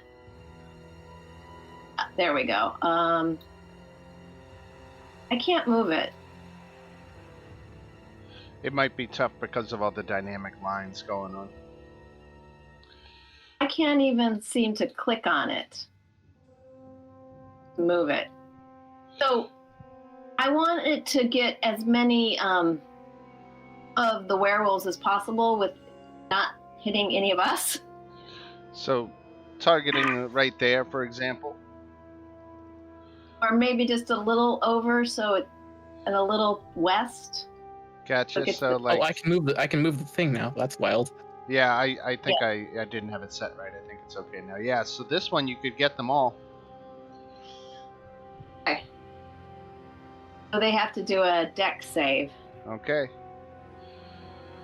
Let's see. That is 6 dex saves. 6 werewolf dex saves. What is the DC that they're going for? 15. 15. Oh shit! Fireball. All right, here it comes. Starting at the top. Oh, like top left. fucking like clerics. Made it. Yeah. Made it. Oh. Made it. All right. So no. the top row all take 12 points of damage. Let's do this one at a time. I got to move the moonbeam just temporarily. Okay. So 12. 12. Yeah, it has to if they make it. And 12. Okay. Now the next guy down. He fails and takes 24.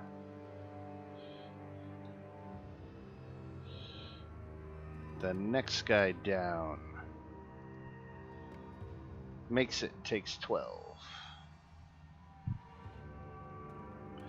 And the last guy makes it and takes 12. And then I'm moving back over here. Alright. Shantala dances out and casts a fireball and dances back behind the line. And we got Chove. Alright, what to do? Let's see. This guy. Narrow show. So many options, so many people to attack. Where to begin? still have my hunter's mark on that guy. You know what? I'm gonna move my hunter's mark to this guy in the moonbeam right here, who's pretty hurt, and I'm gonna aim for him. Actually, why did the moonbeam just move? I needed Yes, to to put move his it so mark I on could it. access the token. Okay, I was so confused. I'm like, wait, is that on my end or? Let's see. I'm technically cursed with with being a werewolf at the moment. It's fine. I'll just, because I've had no luck with my bow, I'm gonna go in for Melee. my spear. Yeah, good old spear. The blood spear. Okay. God damn it. Yep. Not so much. I can't hit anything today. Sometimes the dice giveth, sometimes they taketh away. I truly do. This I know they're really taking it away. fella is running up on the brave Chove, who has singled herself out amongst the front line. And he is going to attack. Does a 15 hit you, Chove? Yes, let me just double check that because we did level up. Yes. Alright. So that is 6.0 damage. 6, okay. And then he snaps at you with a bite, but misses. Okay, good. Alright, Valmo.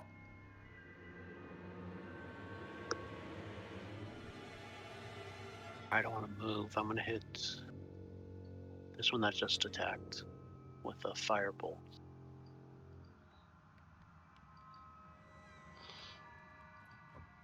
That does not cut it, he dodges. And then I'm gonna move the axe closer. And that's that. Alright. So this werewolf starts his turn in the moonbeam. Help me, Bob. Refresh me. What does the moonbeam have for our contestant? It has 8 wonderful damage. 8 I should roll a d6. radiant damage with a Constitution saving throw, huh? So here comes that con save. Looks like He they gets made disadvantage because he's a shape changer. Oh, that's right. I was going to say, yeah, if one gets. All right. So That's he thank you. failed. So he takes all 8 radiant damage. He also reverts. Reverts.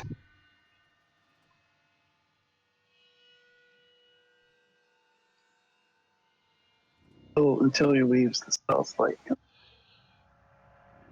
So he changes out of werewolf form back into human form. That's just to start his turn. I'll go, gasp, that's what you look like. He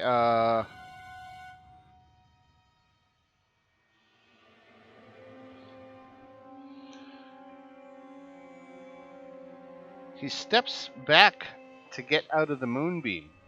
And Chove, you can take an opportunity attack on him. Oh, I will. On blood spear. Blood spear, come on. 11 hit? Oh, Let me see. Wait, don't I have also inspiration? You know what? So get this, right? In hybrid form, he's armor class 12, but in human form, he's armor class 11.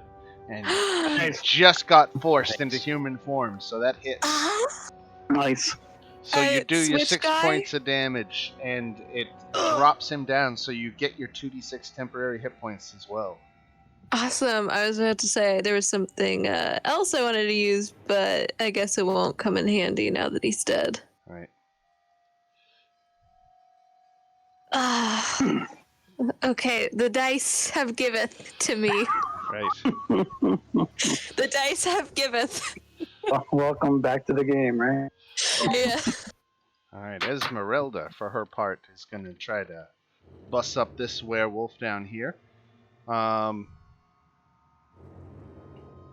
So she gets 2 with the rapier. Hit. So Nice. 19 damage plus another hit So 28 damage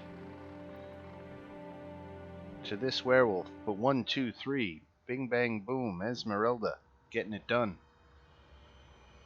The werewolf down here, he's clear of the moonbeam. He doesn't have anything going on like that. So he's going to slide up in here and get into a flanking position on Chove.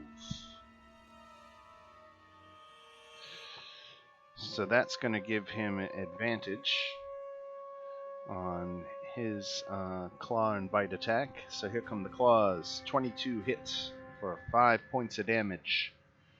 And 19 hits for 5 more. And I think you're already cursed with lycanthropy, right? I am. So, I am. So you don't even have to worry about making another save. No, I just got to worry about it tomorrow. Right. Okay, so this guy, he takes his... Well, he's got to make his Constitution saving throw, right? DC 13.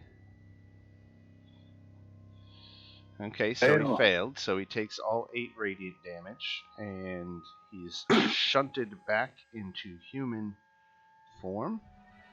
If he crit like with a 1, does he what?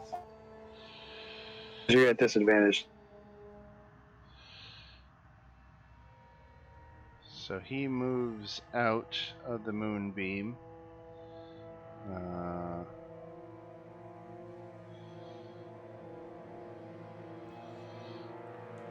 Comes up here on Silas, actually, and grabs a spear off the nearby wall, and in humanoid form, comes at you with the spear. Okay. I'm just gonna lazily block his attack with a shield. Right. Clink. Like, try again. Space bear. Why is there a spear on the wall? That's what Let's see if I can finally finish this guy off. He's been kicking around for way too long. 12 on the hex guy. Oh, yeah. Almost gets the job done, but not quite. Almost. Oh, killing me. All right.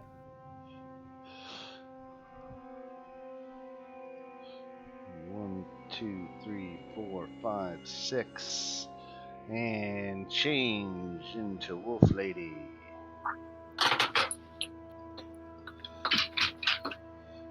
Alright, werewolf here. Constitution save. DC 13. Failed. Takes 8 points of radiant damage and changes back into humanoid form.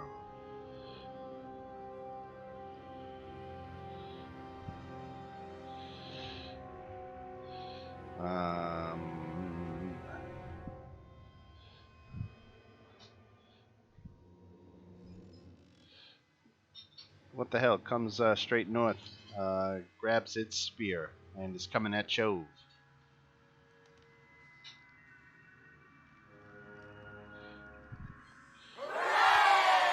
Oh. Gotcha with the spear. Okay. Wow, damn. Okay. Goodbye hit point. So that's an additional 7. Alright. Evie. Moving my moonbeam. There. Alright. That's all I can do. Got a bonus action to move it, right? An action to move it. Okay, yeah, I'm done. Okay. Silas. I mean, this werewolf and his smart idea of flanking Chove has made him woefully flanked by myself. Unfortunate. Trebane. There's a hit.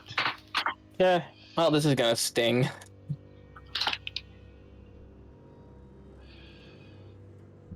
For 18 points of damage.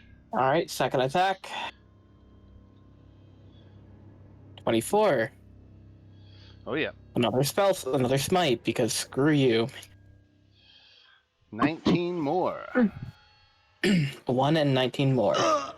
And I'm just gonna behead this fucker. All right, he is down. Another one drops. And we come to top of round 3 with Fancy.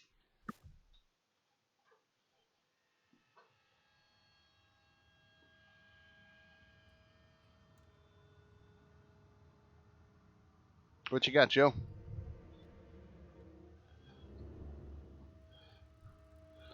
Oh, sounds like Joe might be AFK.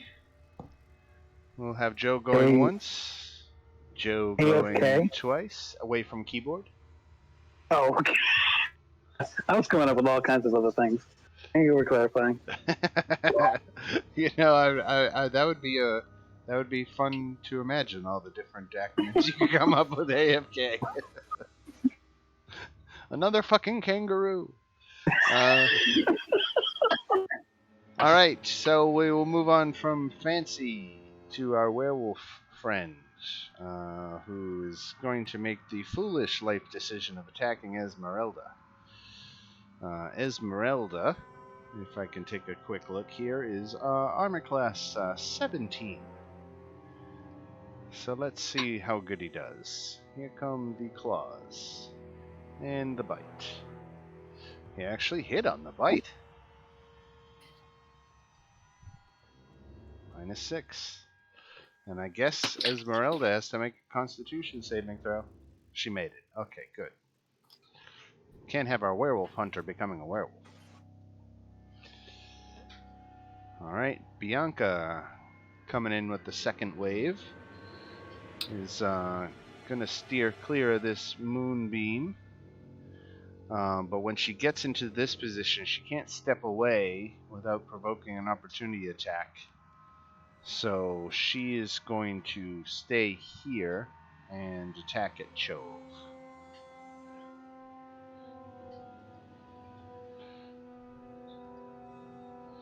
I think that's 2 misses on you, Chove. Yeah, 13 is my armor class, so both miss. All right, Shantala. I'll go for this guy here.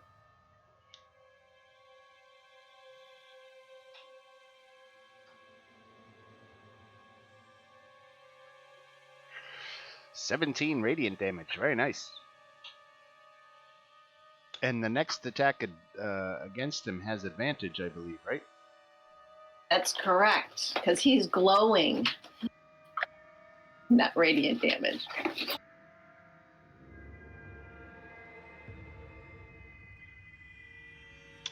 All right, so there's the guiding bolt.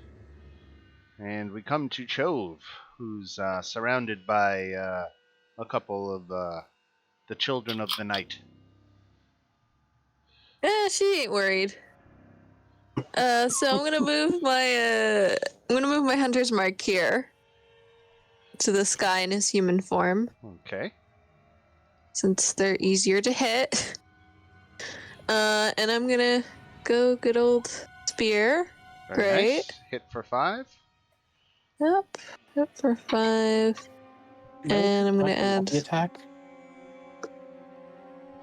So he takes 10 total.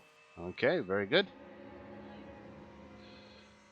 Anything else for Chove? No, I used my bonus action to move my hunter's mark, right? Yes. Okay, then I can't do the other thing yet. Right. Okay. So this fella behind you.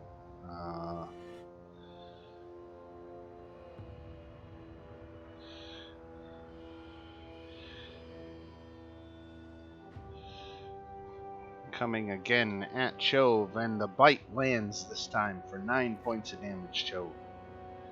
Great. And Valmo.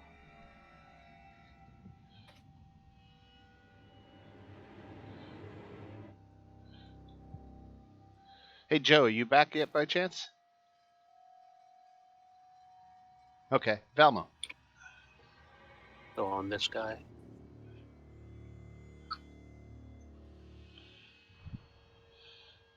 Okay, so that's a miss. And then my bonus, move the attack on the same guy. Okay.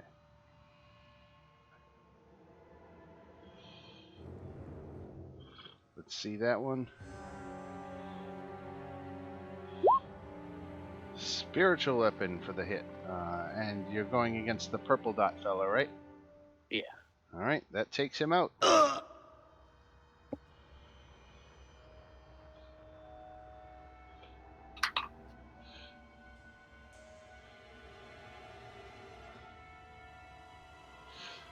And if that is it for Velmo, we go to Lady Esmeralda, who's going to get advantage on her rapier attack. So she hits for 9. That expends that advantage. Here comes her second attack. She misses on that one, follows up with the short sword, and that hits for 8. Which is enough to end that one. Okay, this fight going a lot better than the last one. So this guy starts his turn in the moonbeam, so Constitution saving throw. Made it, so he only takes 4 points of damage. He's already in human form, so that doesn't change. Oh, he has disadvantage on that Constitution because he's a shapeshifter, right? Oh, right, yeah. Yep. Alright, let's do that one again. Look at that. Oh, wasn't good enough to do it once. You had to do it twice. Huh? Alright. Just a So flex. here comes the spear attack again at Silas. Okay. Managed to give you a little splinter. That barely penetrated the armor. Congratulations. But it did penetrate. Space Bear. And you're not moving out of the moonbeam? What? No, I'm not even in the moonbeam. No. No. I want the opportunity to attack for Silas. I think he understands the concept of fuck around and find out. Bonus action to move my hex onto the guy who is also got the whatever that is on him. Okay. Yep. And then I'll hit him with the Eldritch Blast. Okay, Yikes. not so much. Fail. That's it for this turn. All right. 1, 2, 3, 4, 5, 6. Well, I guess she doesn't walk right into the moonbeam, right? So let's put her here and then have her dash. 1, 2, 3, 4, 5. No, you know what? Not even. She'll just dash and she'll stay there. Okay, this werewolf. Constitution saving throw at disadvantage. So failed. Takes 8 points of radiant. I want to kill one of them. Takes his 8 points of radiant. Does not transform because he's already human. Doesn't like this thing though.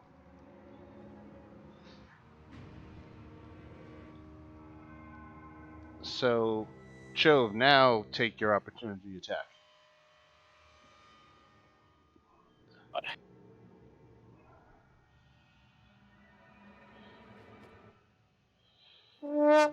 Alright, Joe. take a red card, and he steps away.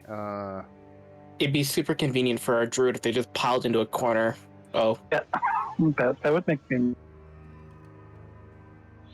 And let's see. So hasn't used his action yet. So why doesn't he use his action to transform? Okay. All right. Then we come to Evie. As long as you're transforming, how about untransform? Ho! Very good use of it. And that's all Evie's doing for this one, right? Yep. All right. If they haven't entered the moonbeam at all, the two werewolves, they have to make a save. It's the first time they enter or the start of their turn. It's the first time they enter, not that They enter. Yeah. Yeah. Oh, okay. So it's not that when it just engulfs them. Right. That's unfortunate. Right. Yes, the fire sphere, whatever, with a flaming sphere does the opposite. Oh, You okay, hit them with it, that's then when they you get just hit. slam into people. That's love coming how- next. I love it. Yeah. So this poor sop in front of me. We're gonna hit him with the tree bane. Not at advantage for once. There's a hit Still no less deadly. for 16 points. Second attack. Another hit. And we'll make this one a divine smite, finishing off my smite for this time. 17. You'll never guess how many hit points he had. 18. All right, very good, Silas. As part of that, realizing please. I'm going to just drop this. All right. Is it fancy? 2d8 plus 5. Sorry, keep going. Yeah, 1 second. Just rolling out 10 hit points. Pop. Chove looks beat up, so we'll give Chove 14 temporary hit points. Thank you. I appreciate that.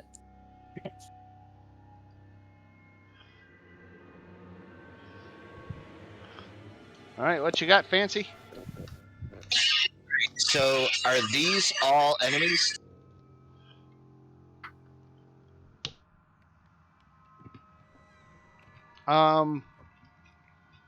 Yeah, I see 3 werewolves in there. All right. I'm going to do a 10-foot cone to obviously get all of them around here. You would definitely have to change your position, or you're going to get some of your friends. Which one?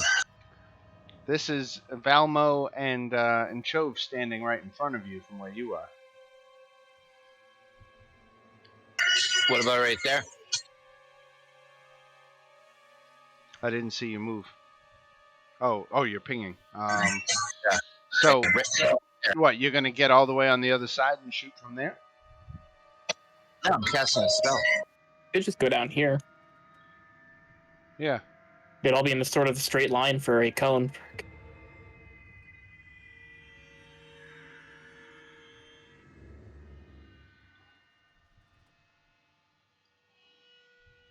Okay, if you were... Yeah, it has a range of 60 feet. I just want to get all 3 of those people.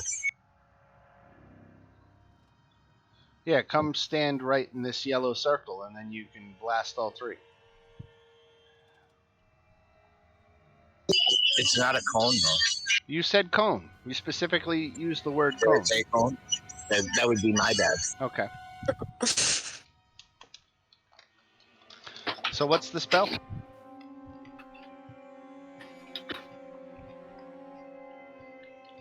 Shatter?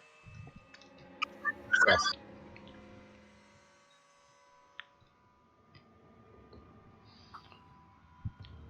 Oh yeah, Okay. you can totally do that. 10-foot radius spear. Yeah, you can totally target just those 3. All right. So this is a Constitution saving throws, DC 13. So here comes Constitution number 1 on the left. Made it. Right. Failed, and bottom. Failed. So roll that. Beautiful bean footage. Right? You read my mind. 3d8 thunder damage.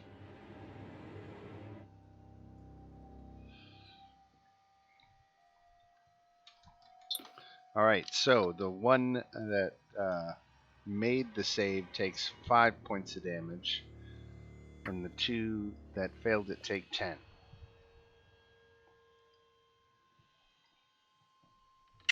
That's all I got. Alright. Alright. I'm going to back up. That I'll finish my turn with that. Okay, so this werewolf is now starting his turn in the moonbeam. He gets his Constitution save at disadvantage. So he failed that. He takes his 8 points of damage. He also gets shunted back into human form.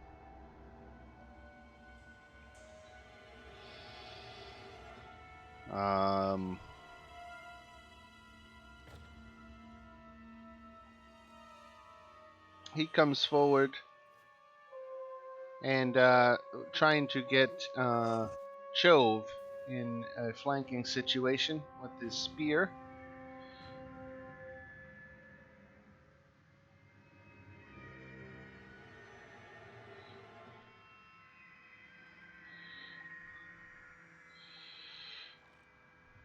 $13 doesn't do it, does it, Chove? Yeah, it does. 13 just hits. Okay, so 4 points of damage. Cool. Okay. It's not much. It's all he can do, though. Or excuse me, that's Bianca. So I should say there's not much she can do. All right, Shantala.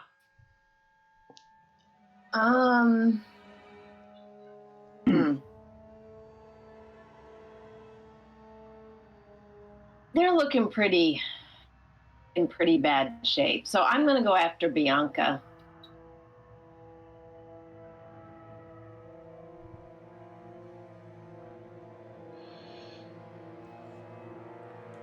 Dexterity saving throw.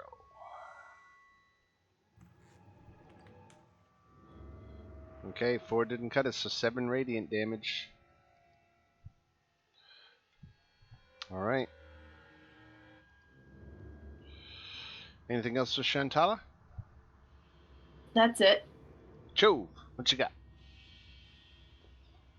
Okay, what I've got is I'm gonna attack because unfortunately this guy is now blocked. I'm gonna have to refocus my attack. I'm gonna go for this lovely werewolf because me and Silas are flanking her, I believe. Very good. It's a woman by the name. It is. Come on. Blood Spirit, please be a good roll. Yes. Yes. Alright, and as a bonus action, I want to add this spell that I just got. Inspired. Is it not coming up? Gotta be. Okay, hold on. I'll put it up in the chat. Okay. But. Is it gonna. There we go. I don't know why it's being so weird. But I got Searing Smite as one of my spells. Well, that's cool. Oh, that's great. Oh. So I I'm was gonna very happy. cast it at level 2. Oh. If I can. There we go. Okay, I see why I was doing that. The input value thing wasn't loading. So you if we did an extra 9 points of damage on the attack, but you also caused her to ignite in flames. Oh yeah. This is what I was waiting to use, but it's a bonus action. So every time I was moving my hunter's mark, I couldn't use it. So I was really upset. All right. I was like, no, I want to do this cool thing. Oh, and of course, just also my dreadful strikes. Because why not? Because it's an extra D4. I'm not gonna not use it. Right. So at the start of each of its turn until the spend ends, the target must make a Constitution saving throw, or it takes fire damage. On a successful save, the spell ends. Okay. Very nice. I'd like to test something out on this poor sap below me. So if we could just save him for last, I'd like to try something out on him. You're running out of enemies, but it's Valmo's turn. Alright, I'm gonna use the 2-hand warhammer on this one, on the green one.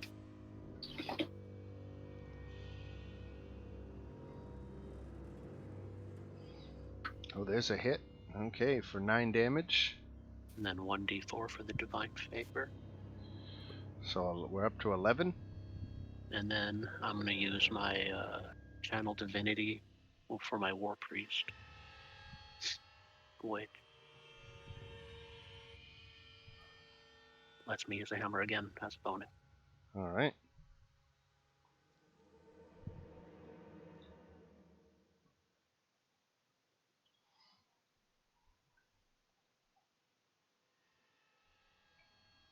Ooh, and there's a hit. There's a crit.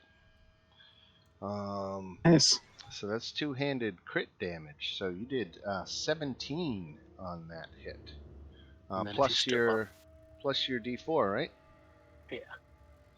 So 21. Nice. Boom. All right, two nice hits. And with that, we'll go to Esmeralda, who steps down, and she is going to attack with her rapier on the one on the end, and hit for 9, which kills him. And she directs her attacks the next one down the line, hits him for 18.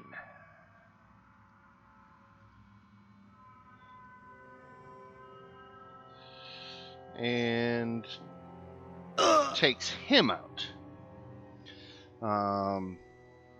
So with that, we go to this guy who drops his spear and hands up, surrenders.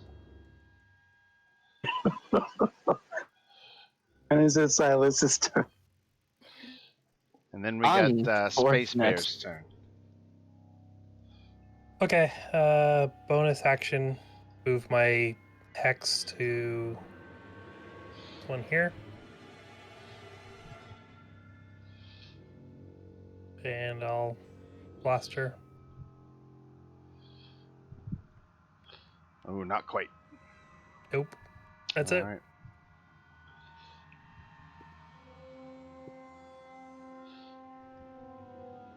All right. Evie. So Silas, I would like to see what you're going to do. I'm gonna move the moonbeam here, but he can't go anywhere. Okay. And that takes And us I to want, I want to. I'm gonna move. I'm gonna move here so I can watch the show. Okay. So he's gone prone. He has. I would like to see if I could make an unarmed strike with the 2 massive raven wings that I have and try and knock him out. Yes, you may. Alright, cool. Just gonna knock him out. And just essentially sock him with his massive wing. Yes, he is unconscious. Cool. Evie applauds. I will turn to Bianca, and unfortunate positioning for her, really.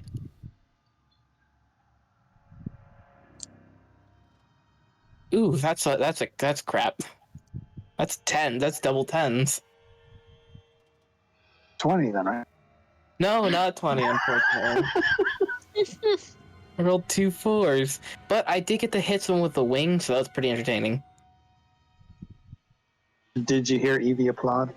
I heard the applause, and I'm very. Silas looks very pleased with himself. Yeah, these are much easier to move when they're not just a pile of bones. So, the remaining combatants are yielding. If you will spare their lives. Bianca yield. Bianca is yielding. Bianca is despondent. Apparently, she was Kirill's mate, and she just flocks over to his body, and cradles him, weeping. I say we kill Is him. he making death saves, or he just knocked out because I socked him into a Just wall? knocked out. Okay. Oh Bianca, no. I hate to tell you this, but we're gonna need Kirill. We have to kill You his mate. monsters!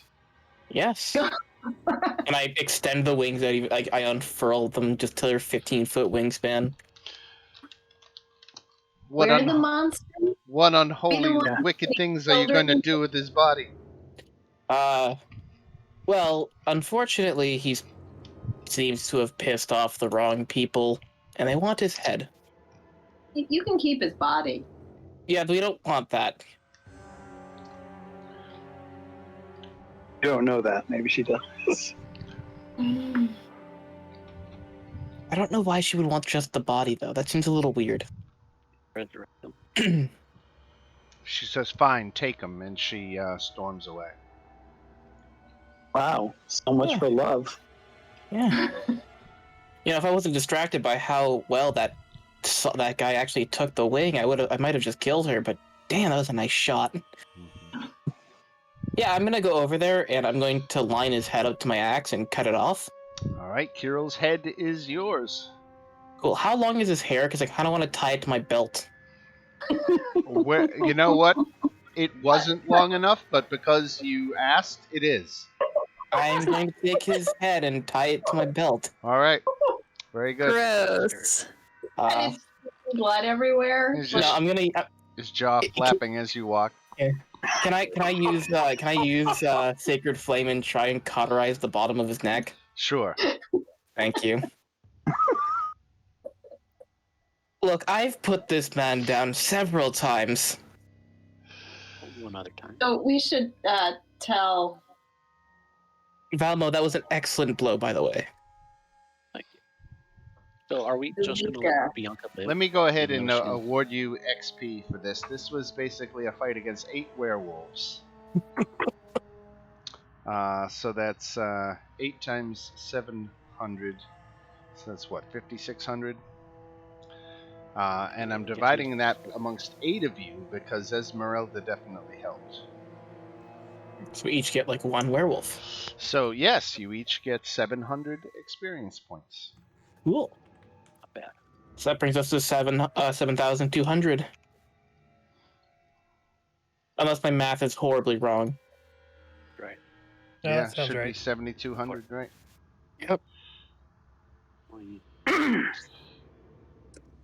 800 more to go. Can I try and pry open this chest? I'm curious what's inside it. Okay. The chest is locked. Can I take my axe and persuade it to open? Yes. Or a persuasion check. Go ahead and roll an attack. All right, cool. Did you say persuasion check? 10, of course. Why am I I rolling was, so many I was fours? joking. Oh, that's a lot of 10. It's a lot of 10s. I've just been rolling 4s consistently. You jar the chest violently, but it does not Hmm. yield its contents. Well, that's a shame. Try. Well, if anyone with more deft hands would like to take a shot at that chest, be my guest. Nobody else wants to. I've already got my prize. 18. Thank you, Valma. This is technically a form of lockpicking. Okay. You don't quite get it open, but you definitely have smashed it. Maybe another good hit would get it all the way.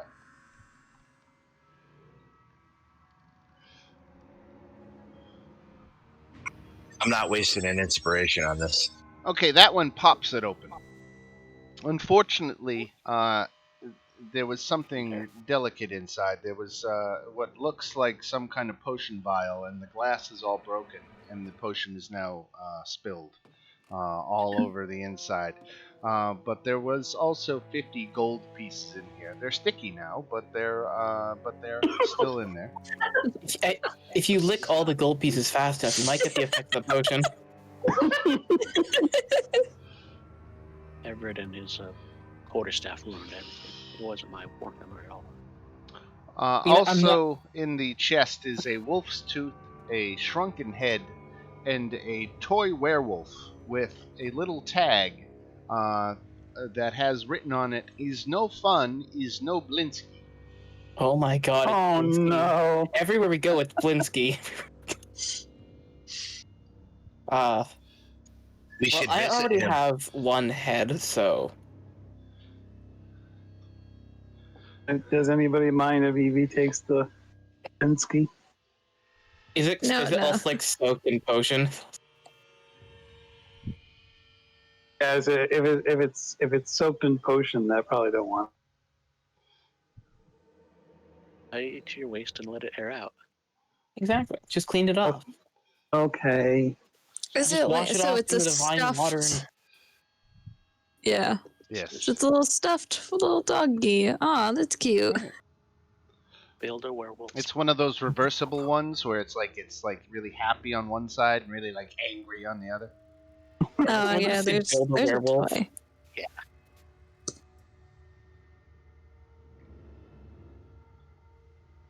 I think that's the best thing I've heard all night is build a werewolf.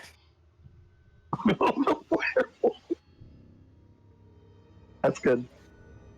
Oh, that's There's a whole cursed. new business model for this. All right, so with that, you have avenged your earlier defeat against Kirill and deposed him and his most fierce loyalists. The few that remain now are outnumbered and are licking their wounds. You are free to talk to any of them or to resume your conversations with Zulika at this point. I think you have explored basically the whole contents of the caves here. I don't know that there's much else in here for you, except wrapping up whatever story elements you want to discuss with Zulika. Right. Well, I think we should take the children, and you should let Alec and Annika go. We can bring the children back to Valaki. Yeah, I think we should take the children back to Valaki. Yeah. Is that where they're from, or are they from Kresk?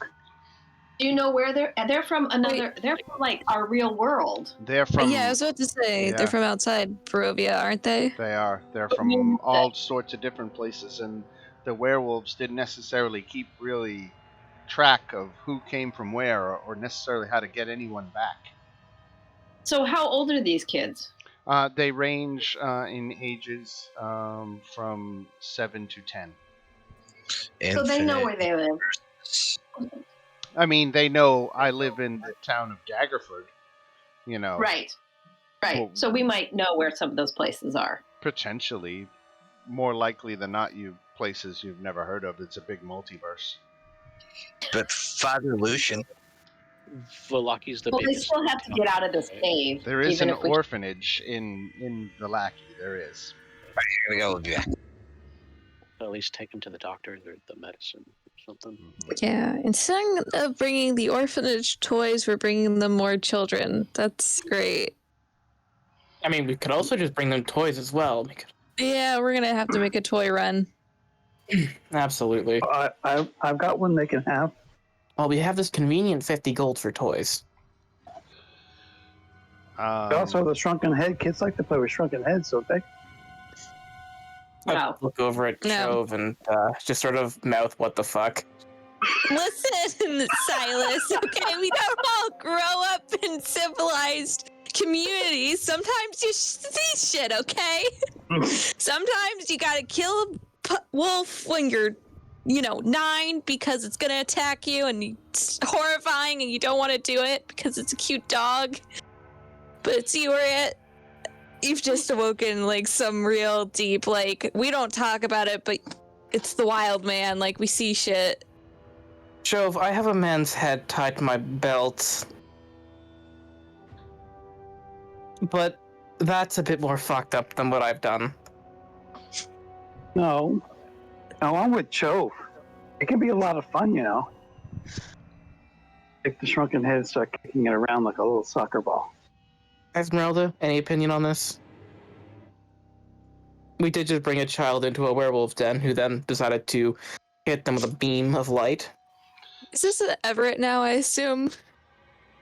Not yet. Not yet. Still Eve. Evie's having fun with the toy. Everett's Okay. no fun. Until the skull starts So talking. I would be remiss if I did not, because it's not represented necessarily on the map. I would be remiss not to draw attention to the fact that there is a massive pile of treasure here. When I say massive pile, we're talking close to 5,000 coins. Yeah, but that's their Uh, massive pile of treasure.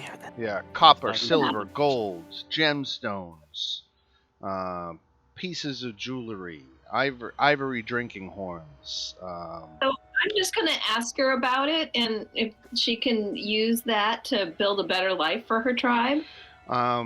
She says that those are offerings for Mother Night, and that it's not the way of her people to use money. Okay. Nature Yeah. provides see. what they need. I see. Do I some see of there. it to resurrect. I was about to say, if there's any silver, obviously let's take some because it's very valuable around here. If there's anything silver. Except we can't really take their god's offerings either. But they said they don't use it, so it's just going unwasted. Well, they don't use it, but they use it as an offering instead. I think we should be paid for bringing up their tribe, don't you? Amy looks surprised at herself for saying it. Does make a note to mention that anyone who steals from Mother Night is cursed. Yeah. True. Okay, let's not touch the pile then. Bad can the curse be? Right. Not really stealing. If we're going to take the children to Vallaki, I'd still like to make a quick stop in Crest. This thing won't shut up about going to the river or the pond. I don't, Talking about going to the river. we don't really want to take all of them to Crest, though. That is true. Well, we do need to go to Kresk in order to show off the head of the werewolf, don't we? Yeah. I don't think Let's get rid of Vallaki that would thing. be too kind to me just having a head on my belt. No, I don't feel too good about it. You always just put a cloak over it or something.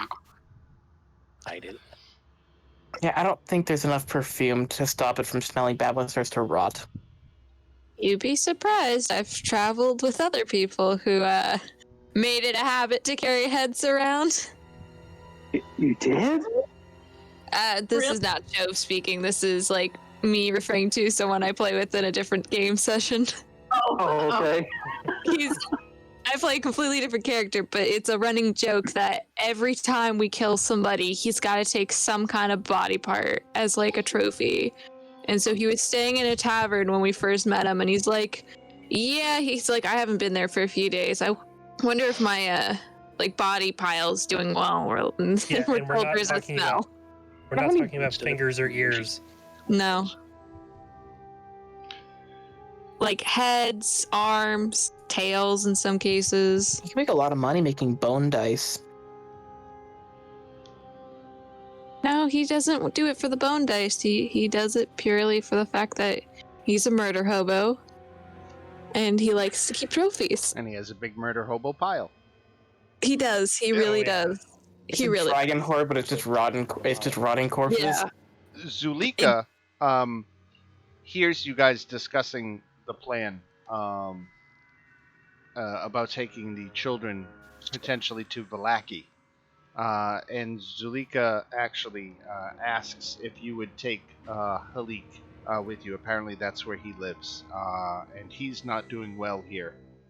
And she doesn't feel it serves any purpose for him to be here. Let him go home and heal up. They'll take care of Annika here, and if whatever happens with them later happens with them later.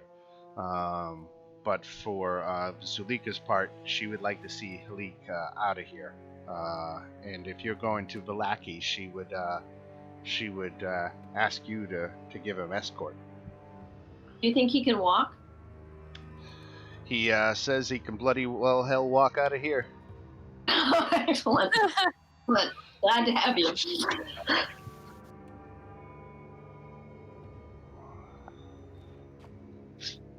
So do we walk out the front, or do we walk in curtain? Yeah. We should be able to walk out the front. It's not like anyone's gonna stop us. There's a skin curtain. But is it just made out of like tanned like human skin? Yes. That is both impressive and disgusting. As the man with the head on his belt. Right. That's why it's impressive. But that's also why it's kind of disgusting. Anyways, I would like to just give this to the Kresk. Only we gotta get her. So gotta get there first. it is noontime, and you are setting out from the werewolf den with these 8 children in tow. Oh my goodness. Where would you like to go? I think because Kresk is literally so close, we should go there first. But you also know and Kresk then- isn't big on the resources. I just need to walk into there, go to the It's pond, almost set figure out up what more the... like a commune than it is a village. Yeah, they don't have an inn. Do we And want to? there's no way I'm going back to that abbey. Sorry. Orphanage. Not happening. Really, I don't think we need to take a lot of time there. I just need to enter, figure out what this hilt wants, and then that'll be the business there. We can just head straight to Vallaki. It's a long way. It is, but, well, I mean, we have the head, and they want the head. What are the How times? far is it What are we from looking at? Time. Blackie? As the bird flies, you are 5 miles from Vallaki. Not too far. Oh, we won't be flying. Unless we get that were-raven to fly with us. Yeah, about 6 miles. Should we? Call that a couple Put of up the hours.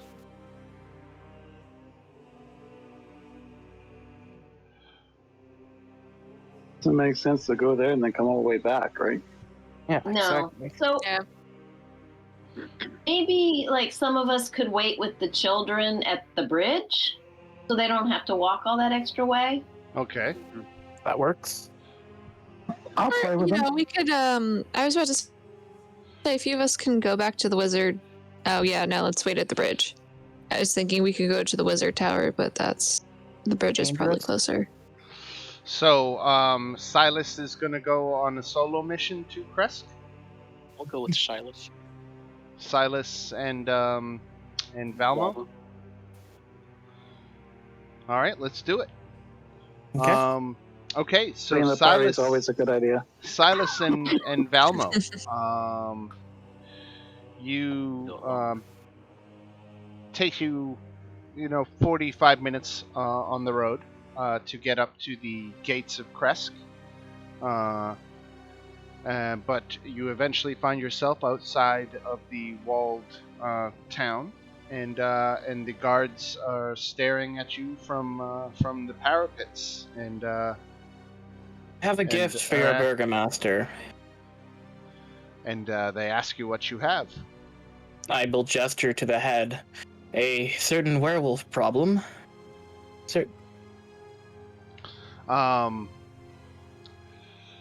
So there's a lot of commotion, and it takes a minute, but eventually the gates just open right up, and the burgomaster's standing right there, and he's looking at him. It's like, you got him. This is Yes. terrific news. It's like This is the third time we've killed him. He says, you are truly friends, and our settlement is in your debt. Please, we don't have much, but know that you are welcome in our hearts and in our homes. So you Do you have. want the head, or should I just throw this in some trash? They put it on a pike outside the wall as a warning to any other would-be enemies of the town. Okay. All right, Valmo. I have to go quickly see what this hills wants. It's probably going to possess me the moment I put it in the pond, but that's the risk I'm willing to take. Well, if it's now if that it's you're in Kresk, the hilt has gotten a little bit more specific. Now it's not just saying I want to go to Kresk. It's saying I want to go to the Shrine of the White Sun. at the northern end of Kresk. I will follow its instructions because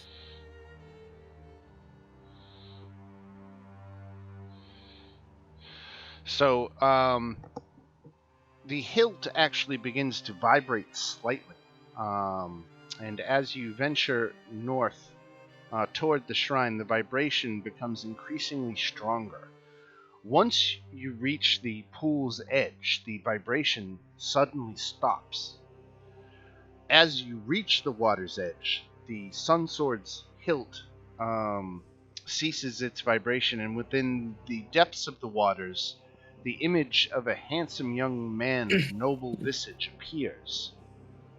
"I see you bring the sun with you, stranger," he says, and he's pointing to the hilt of the sun sword, with a warm smile across his face. I suppose you want this back. He just smiles. "I sense a great purpose within you. That hilt in your hand is but one half of a means toward that purpose. Place it in the water, and I shall help you bring light to the darkness."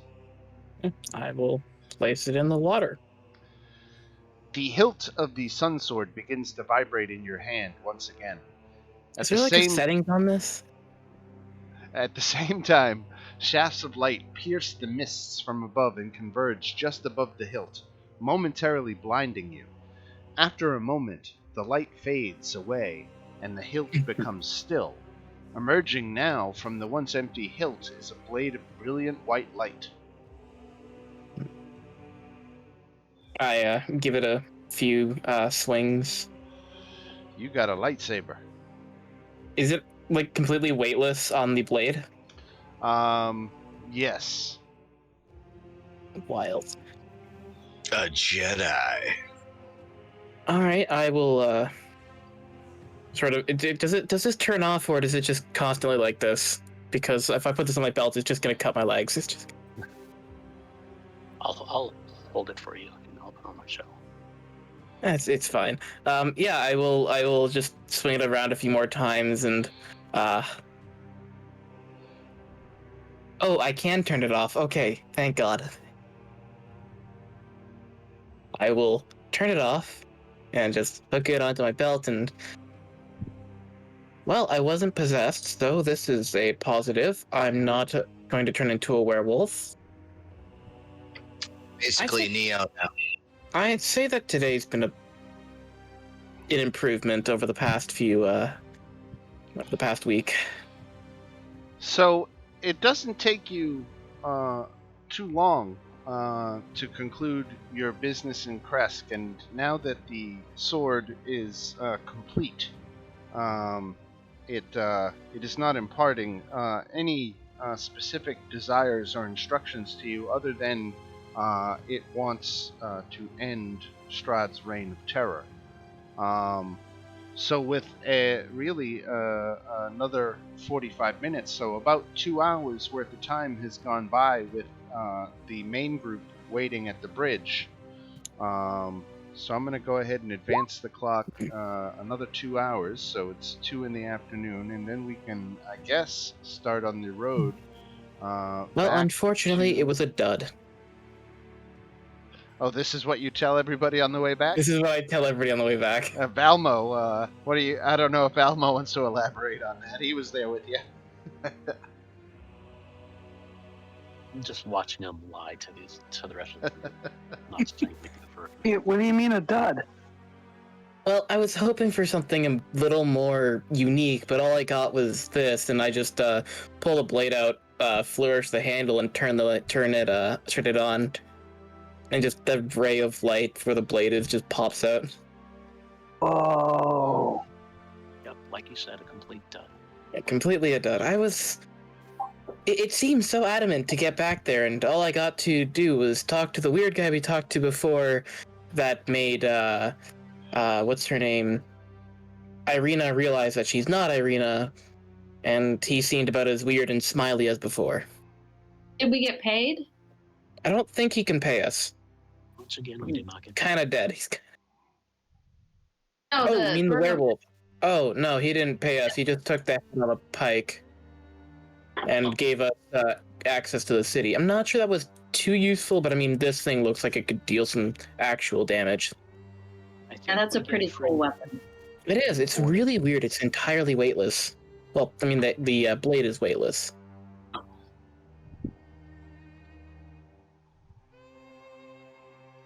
A little gaudy, but I can make do. It's very Oh, elegant. just my kind of gaudy.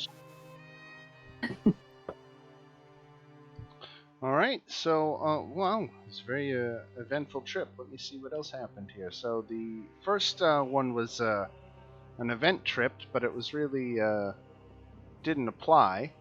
And then just as you before you get back to Vallaki, as you cross the bridge here over the Lunar River.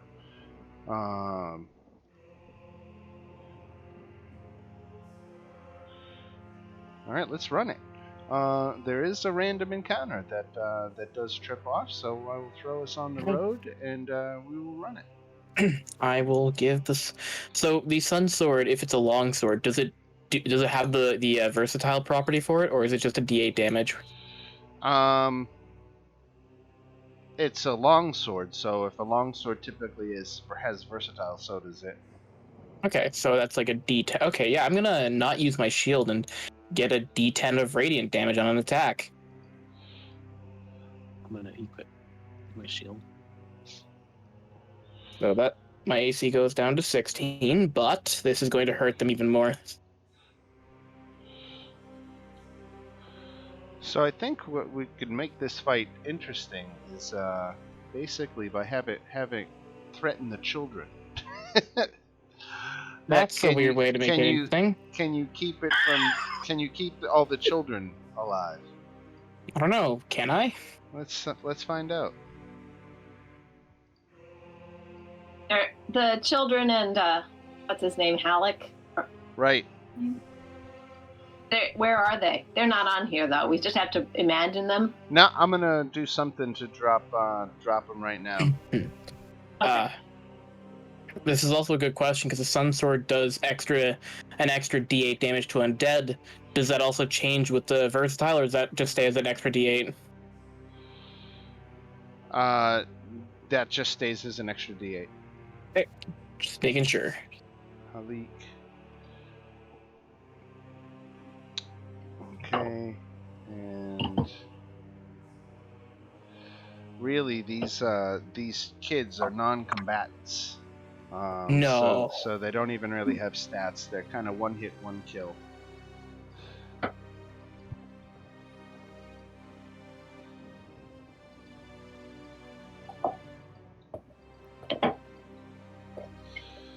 All right. Those wolves. Yes, they're dire wolves. As we're coming around the last bend to Vallaki, this pack of wolves is sitting in the road waiting, and so at a distance we can all roll advantage and see who's going.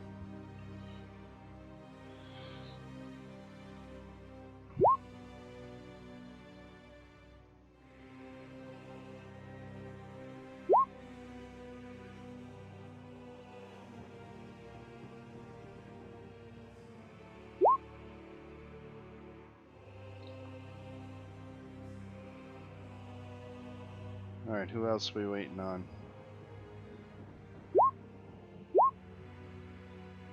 All right, Halik is just, he is not going to participate. He's going to stay back and try to protect the children. So I'm not going to roll initiative for him. So the first one to go out of this is our friend the direwolf over here.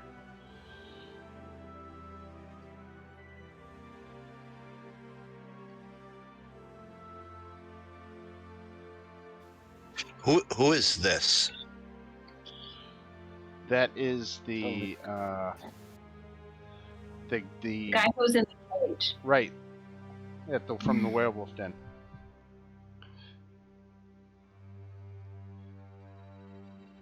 Okay, so he gets to move 10 squares. 1, 2, 3, 4, 5, 6, 7, 8, 9, 10.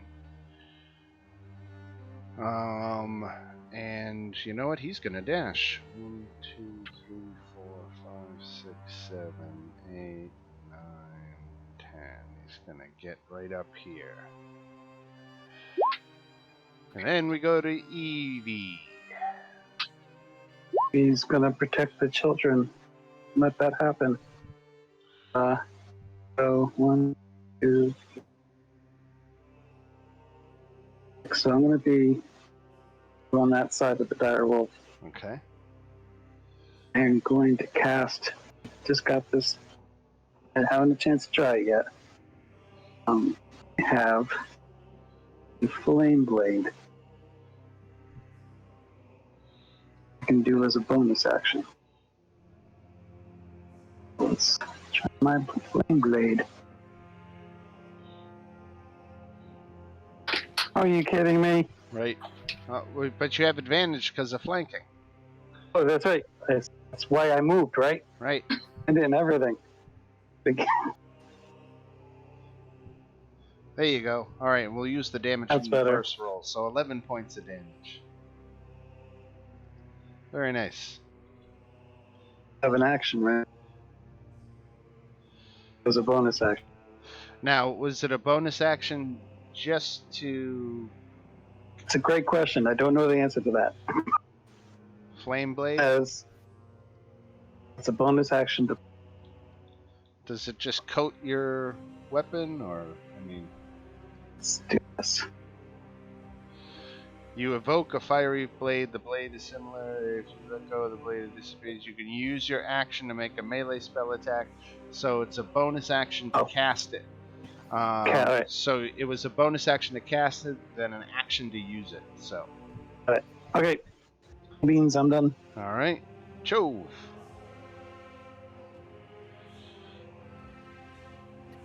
That would be more exciting. Let's see. Okay, gonna cast Hunter's Mark on this big guy.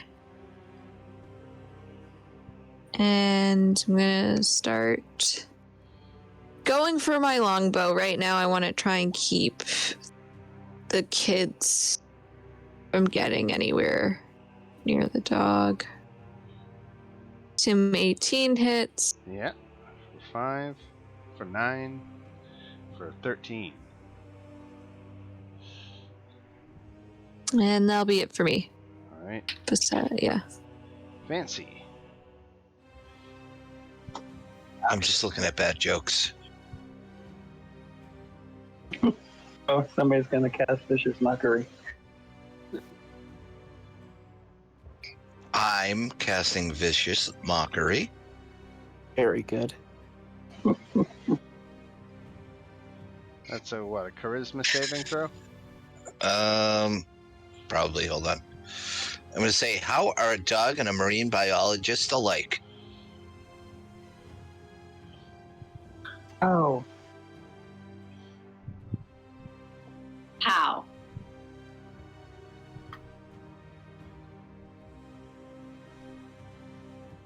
Don't know the answer.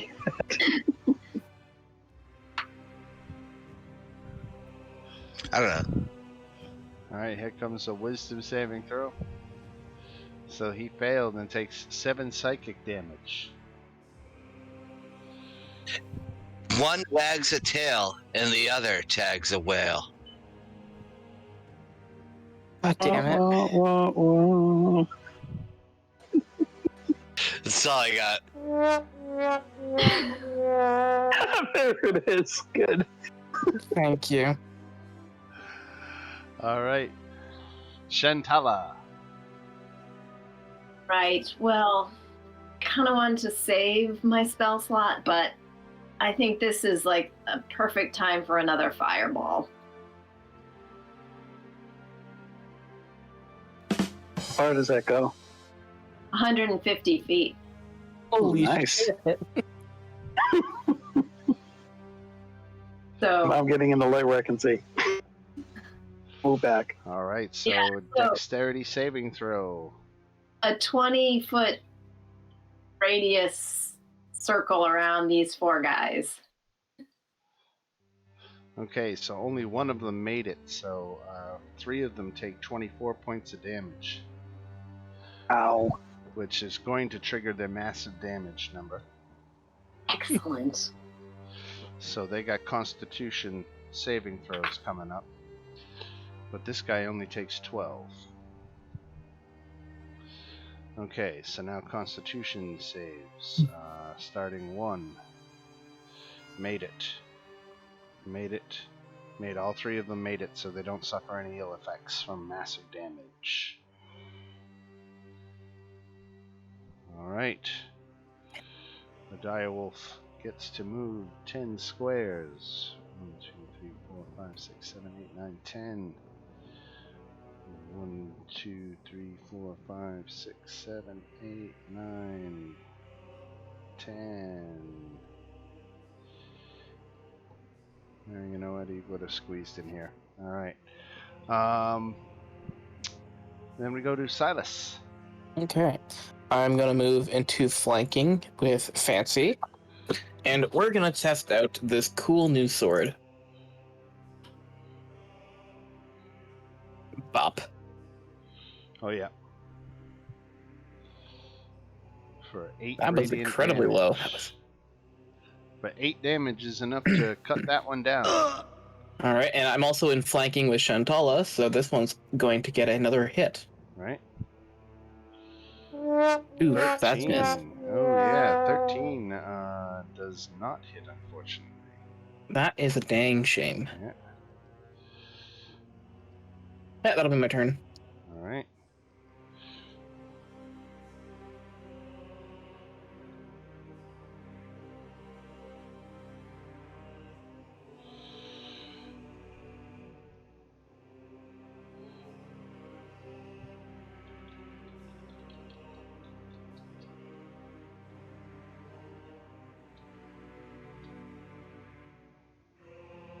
Alright, Space Bear.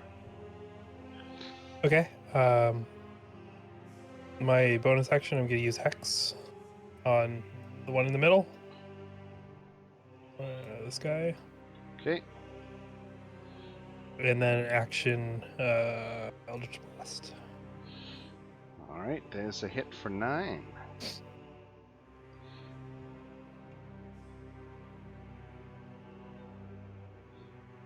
Direwolf back here. 2, 3, 4, 5, 6, 7, 8, 9, 10. 1, 2, 3, 4, 5, 6, 7, 9. Close enough.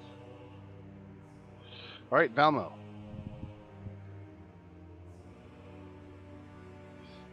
Warhammer. And this is just a one-handed attack.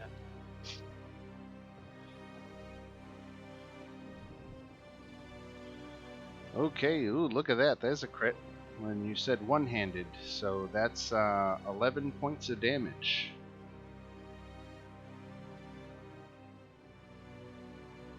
He's still up. Let me see. Nope, he's not.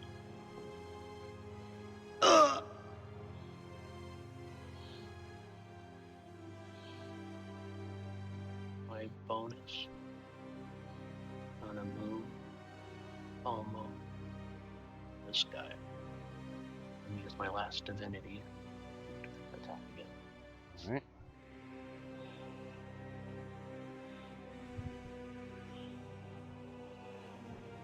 Ooh, and that one not so much. Okay.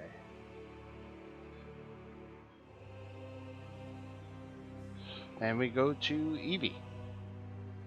So if I cast Ice Knife and it explodes, Yes. it's 10 feet, right? So Right. it doesn't get hit, right? I think if you hit this one here, I think that does get Chove. Because she is only 8 feet from the center of impact there. Okay. I will go here. I will poison spray that one. Okay, and that's a saving throw for him. 13.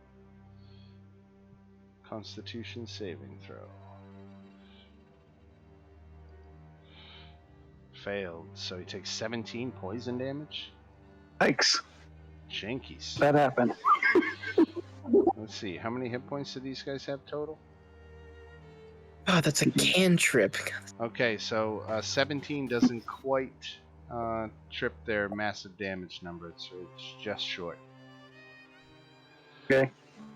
How far did I go? I didn't go very far, right? No. Go back. All right, Chove. Great. I'm gonna move my hunter's mark onto this guy. Okay. And blood spear again. Did I hit 17? Yep. Hunter's mark and my dreadful strike. Oh, it didn't hit. Okay. So that's 15 damage 15. altogether. That kills him, so get your temporary hit points. Huzzah. Fancy, what you got? This is gonna be awful.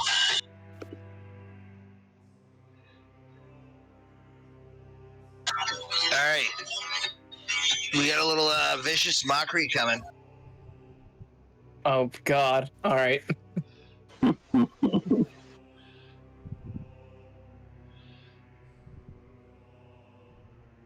Taking notes, Fancy. I play a low-level bard also, and I love my vicious mockery, but you make better Okay. stuff than me. 4 psychic damage. Which one, top or bottom? Oh, I'm always top. All right. I'm just gonna go ahead and. What do you call a cold dog? What do you call a cold dog? Come on, this one's easy. Really done? What do you call it? A chili dog. All right, I'm done. I hate that so much. I'm gonna take the psychic damage as well. There we go. Silas is taking damage from that. He's going. I don't get it. I'm just bleeding out of my ears. All right, Shantala, what do you got? I'm gonna move here, and I'm gonna pull out my holy symbol. I have to figure out how to do this.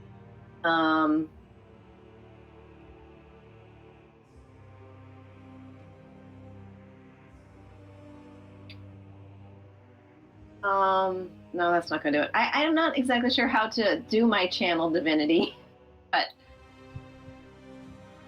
that's what I want to do. Oh wait, here it is. I think. Your features and traits. Yeah, there we go. Okay, well, so each hostile creature within 30 feet of me has to make a Constitution saving throw. And Radiant didn't roll it for me, though.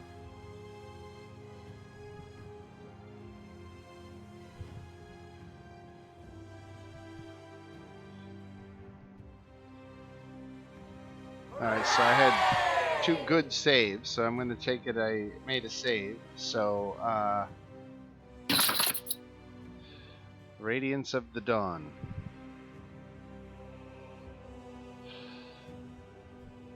So let's, yeah, there you go. All right, so 16 points, and my guys, I think, made their saving throws at 15.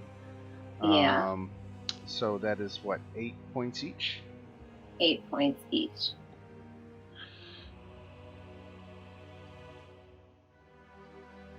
Oops. All right. Your holy radiance repels their evil nature to the core, and this guy doesn't get to go. Silas, what you got? I have a weapon. That's what I have. So we're gonna hit this one, hopefully. Sunblade. 26. Yep. Bop. Yep, and that does him in. I still have 10 feet of movement. I'll step over his corpse and try to hit the other one.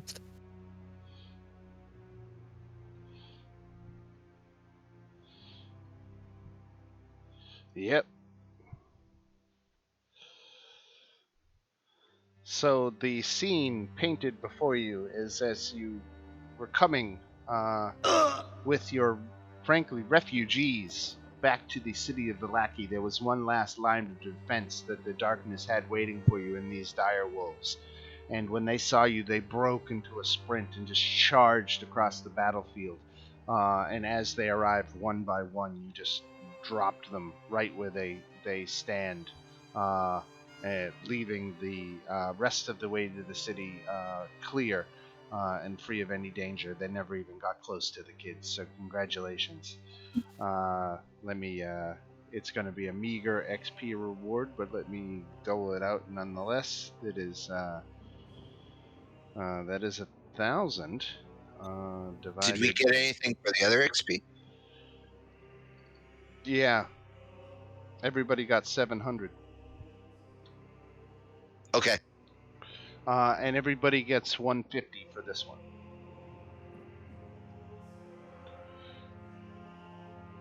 Oh, well, I hope these kids weren't looking for a normal field trip. So we get back to the gates of Vallaki, and you arrive again with children and the man Halik in tow. And they certainly know Halik. He's been a resident of the town the whole life, and they ask, what is the deal with all these children? They don't recognize these children. They're not locals. Well, unfortunately, that's a very long story.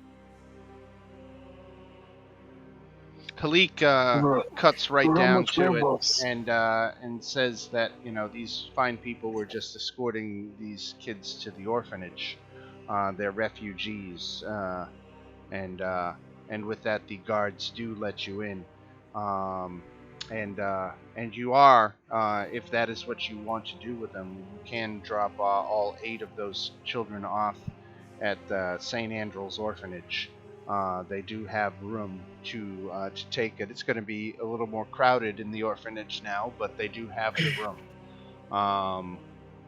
So at least these children aren't living in a cave, fighting to the death anymore. Though I'm sure there's plenty of trauma to go around, and I'm sure they'll all turn out to be well-adjusted, normal adults. I'm sure they'll be fine. We'll just let this one sit for a little bit. Right. Mhm. Halik, for his part, says that he was a steward who worked in Wachter House, who was which is owned by the noble Wachter family, and he thanks you, frankly, for saving his life, and that he'll always owe you a debt of gratitude. But he is going back to work for Lady Fiona Wachter at that location. Just trying to think of any other loose ends to tie up for tonight before we wrap it. Irina is still here. No, wait. Did we decide Irina wasn't here at the church? That we At the winery. left her at the winery, Winery. right? All right, let me take her. Where's Esmeralda? Sneaky good move. Esmeralda? Is it Yeah, good? let's see. Is Esmeralda? Esmeralda went back to the Wizard's Tower. She didn't come with you to Vallaki. As she explains, Vistani aren't welcome within the walls of Vallaki, so it's not a place that she goes to. So she is back at the Wizard's Tower on Lake Baratok. Very cool. I have a very important question. Yes. Did any of the dandelions fall out of my hair? No, I think you were good for that one. You made your charisma saves there, so I think we're good. I think Christmas save is the right thing for that. Right. All right, ladies and jelly spoons. I think that is where we're gonna wrap it for tonight. You've made it back to the town of Vallaki. Let me do one last check of the time here. When is the festival? So week. let's go ahead and put this like right at dusk. So I'm gonna put it like right at about 5 p.m. that we're getting here into Vallaki. You've got the kids and everything all settled and all that. So the rest of the evening is yours to do with. The Festival of the Blazing Sun is tomorrow, in fact. So you will have that to look forward to. And other than that, again, thanks for a fun game. It was fun finishing up that werewolf den. I was glad you got right back in it and took that fight again with another level under your belt. That makes a big difference. Oh yeah. Oh yeah. So I was glad that you dived right back in and got that done. So excellent, well, and good job on getting the Sun Sword. That is one of the major prophecy items that Madame Eva had foretold you about in her Taroka reading. Yes. I forget which card it was. Let's see, which one was it? Here we go. It was the Wizard. This was one of the cards in Madame Eva's Taraka reading. I think I drew the wizard, didn't I? Right. Yes, you did. And so that is from again her prophecy. And to show you the rest of the cards, there's that. Crap! I forgot to ask Zuliga the same question I ask literally every NPC. Oh, right. Her answer is no, she didn't see him. Yep. Yep. Thanks. That's all good. Eventually I'm gonna find some trail on them, and then I'm gonna kill Kaisa. All Who's these and Kaisa? all these stories and more to unfold in the weeks to come. But with that, I am going to officially call it for tonight. So thank you for bearing with us. I know we went a little over tonight, so thank you for your patience, and have a great week. And we will see you all next Monday. Oh yeah, and just the note, it is the start of a new month. I think most everybody has caught up with me at this point. I think I was just waiting on Adam and Rebecca. I think, Adam, you had even said during the game that you were trying to do it. So I'm sure if I look, I paid. I'll look and find it there. But with that I bit will of send it. thank you very much. I appreciate it. And that will be taking us up through May 3rd. So we won't be looking at anything again until the 10th of May, so that buys us a good month. So again, thank you very much, and we will see you all next Monday. Okay. See you All then. right. Good week, All right. guys. Thanks Have a good one, again, guys. everybody. See ya. Dan's like Stan Lee.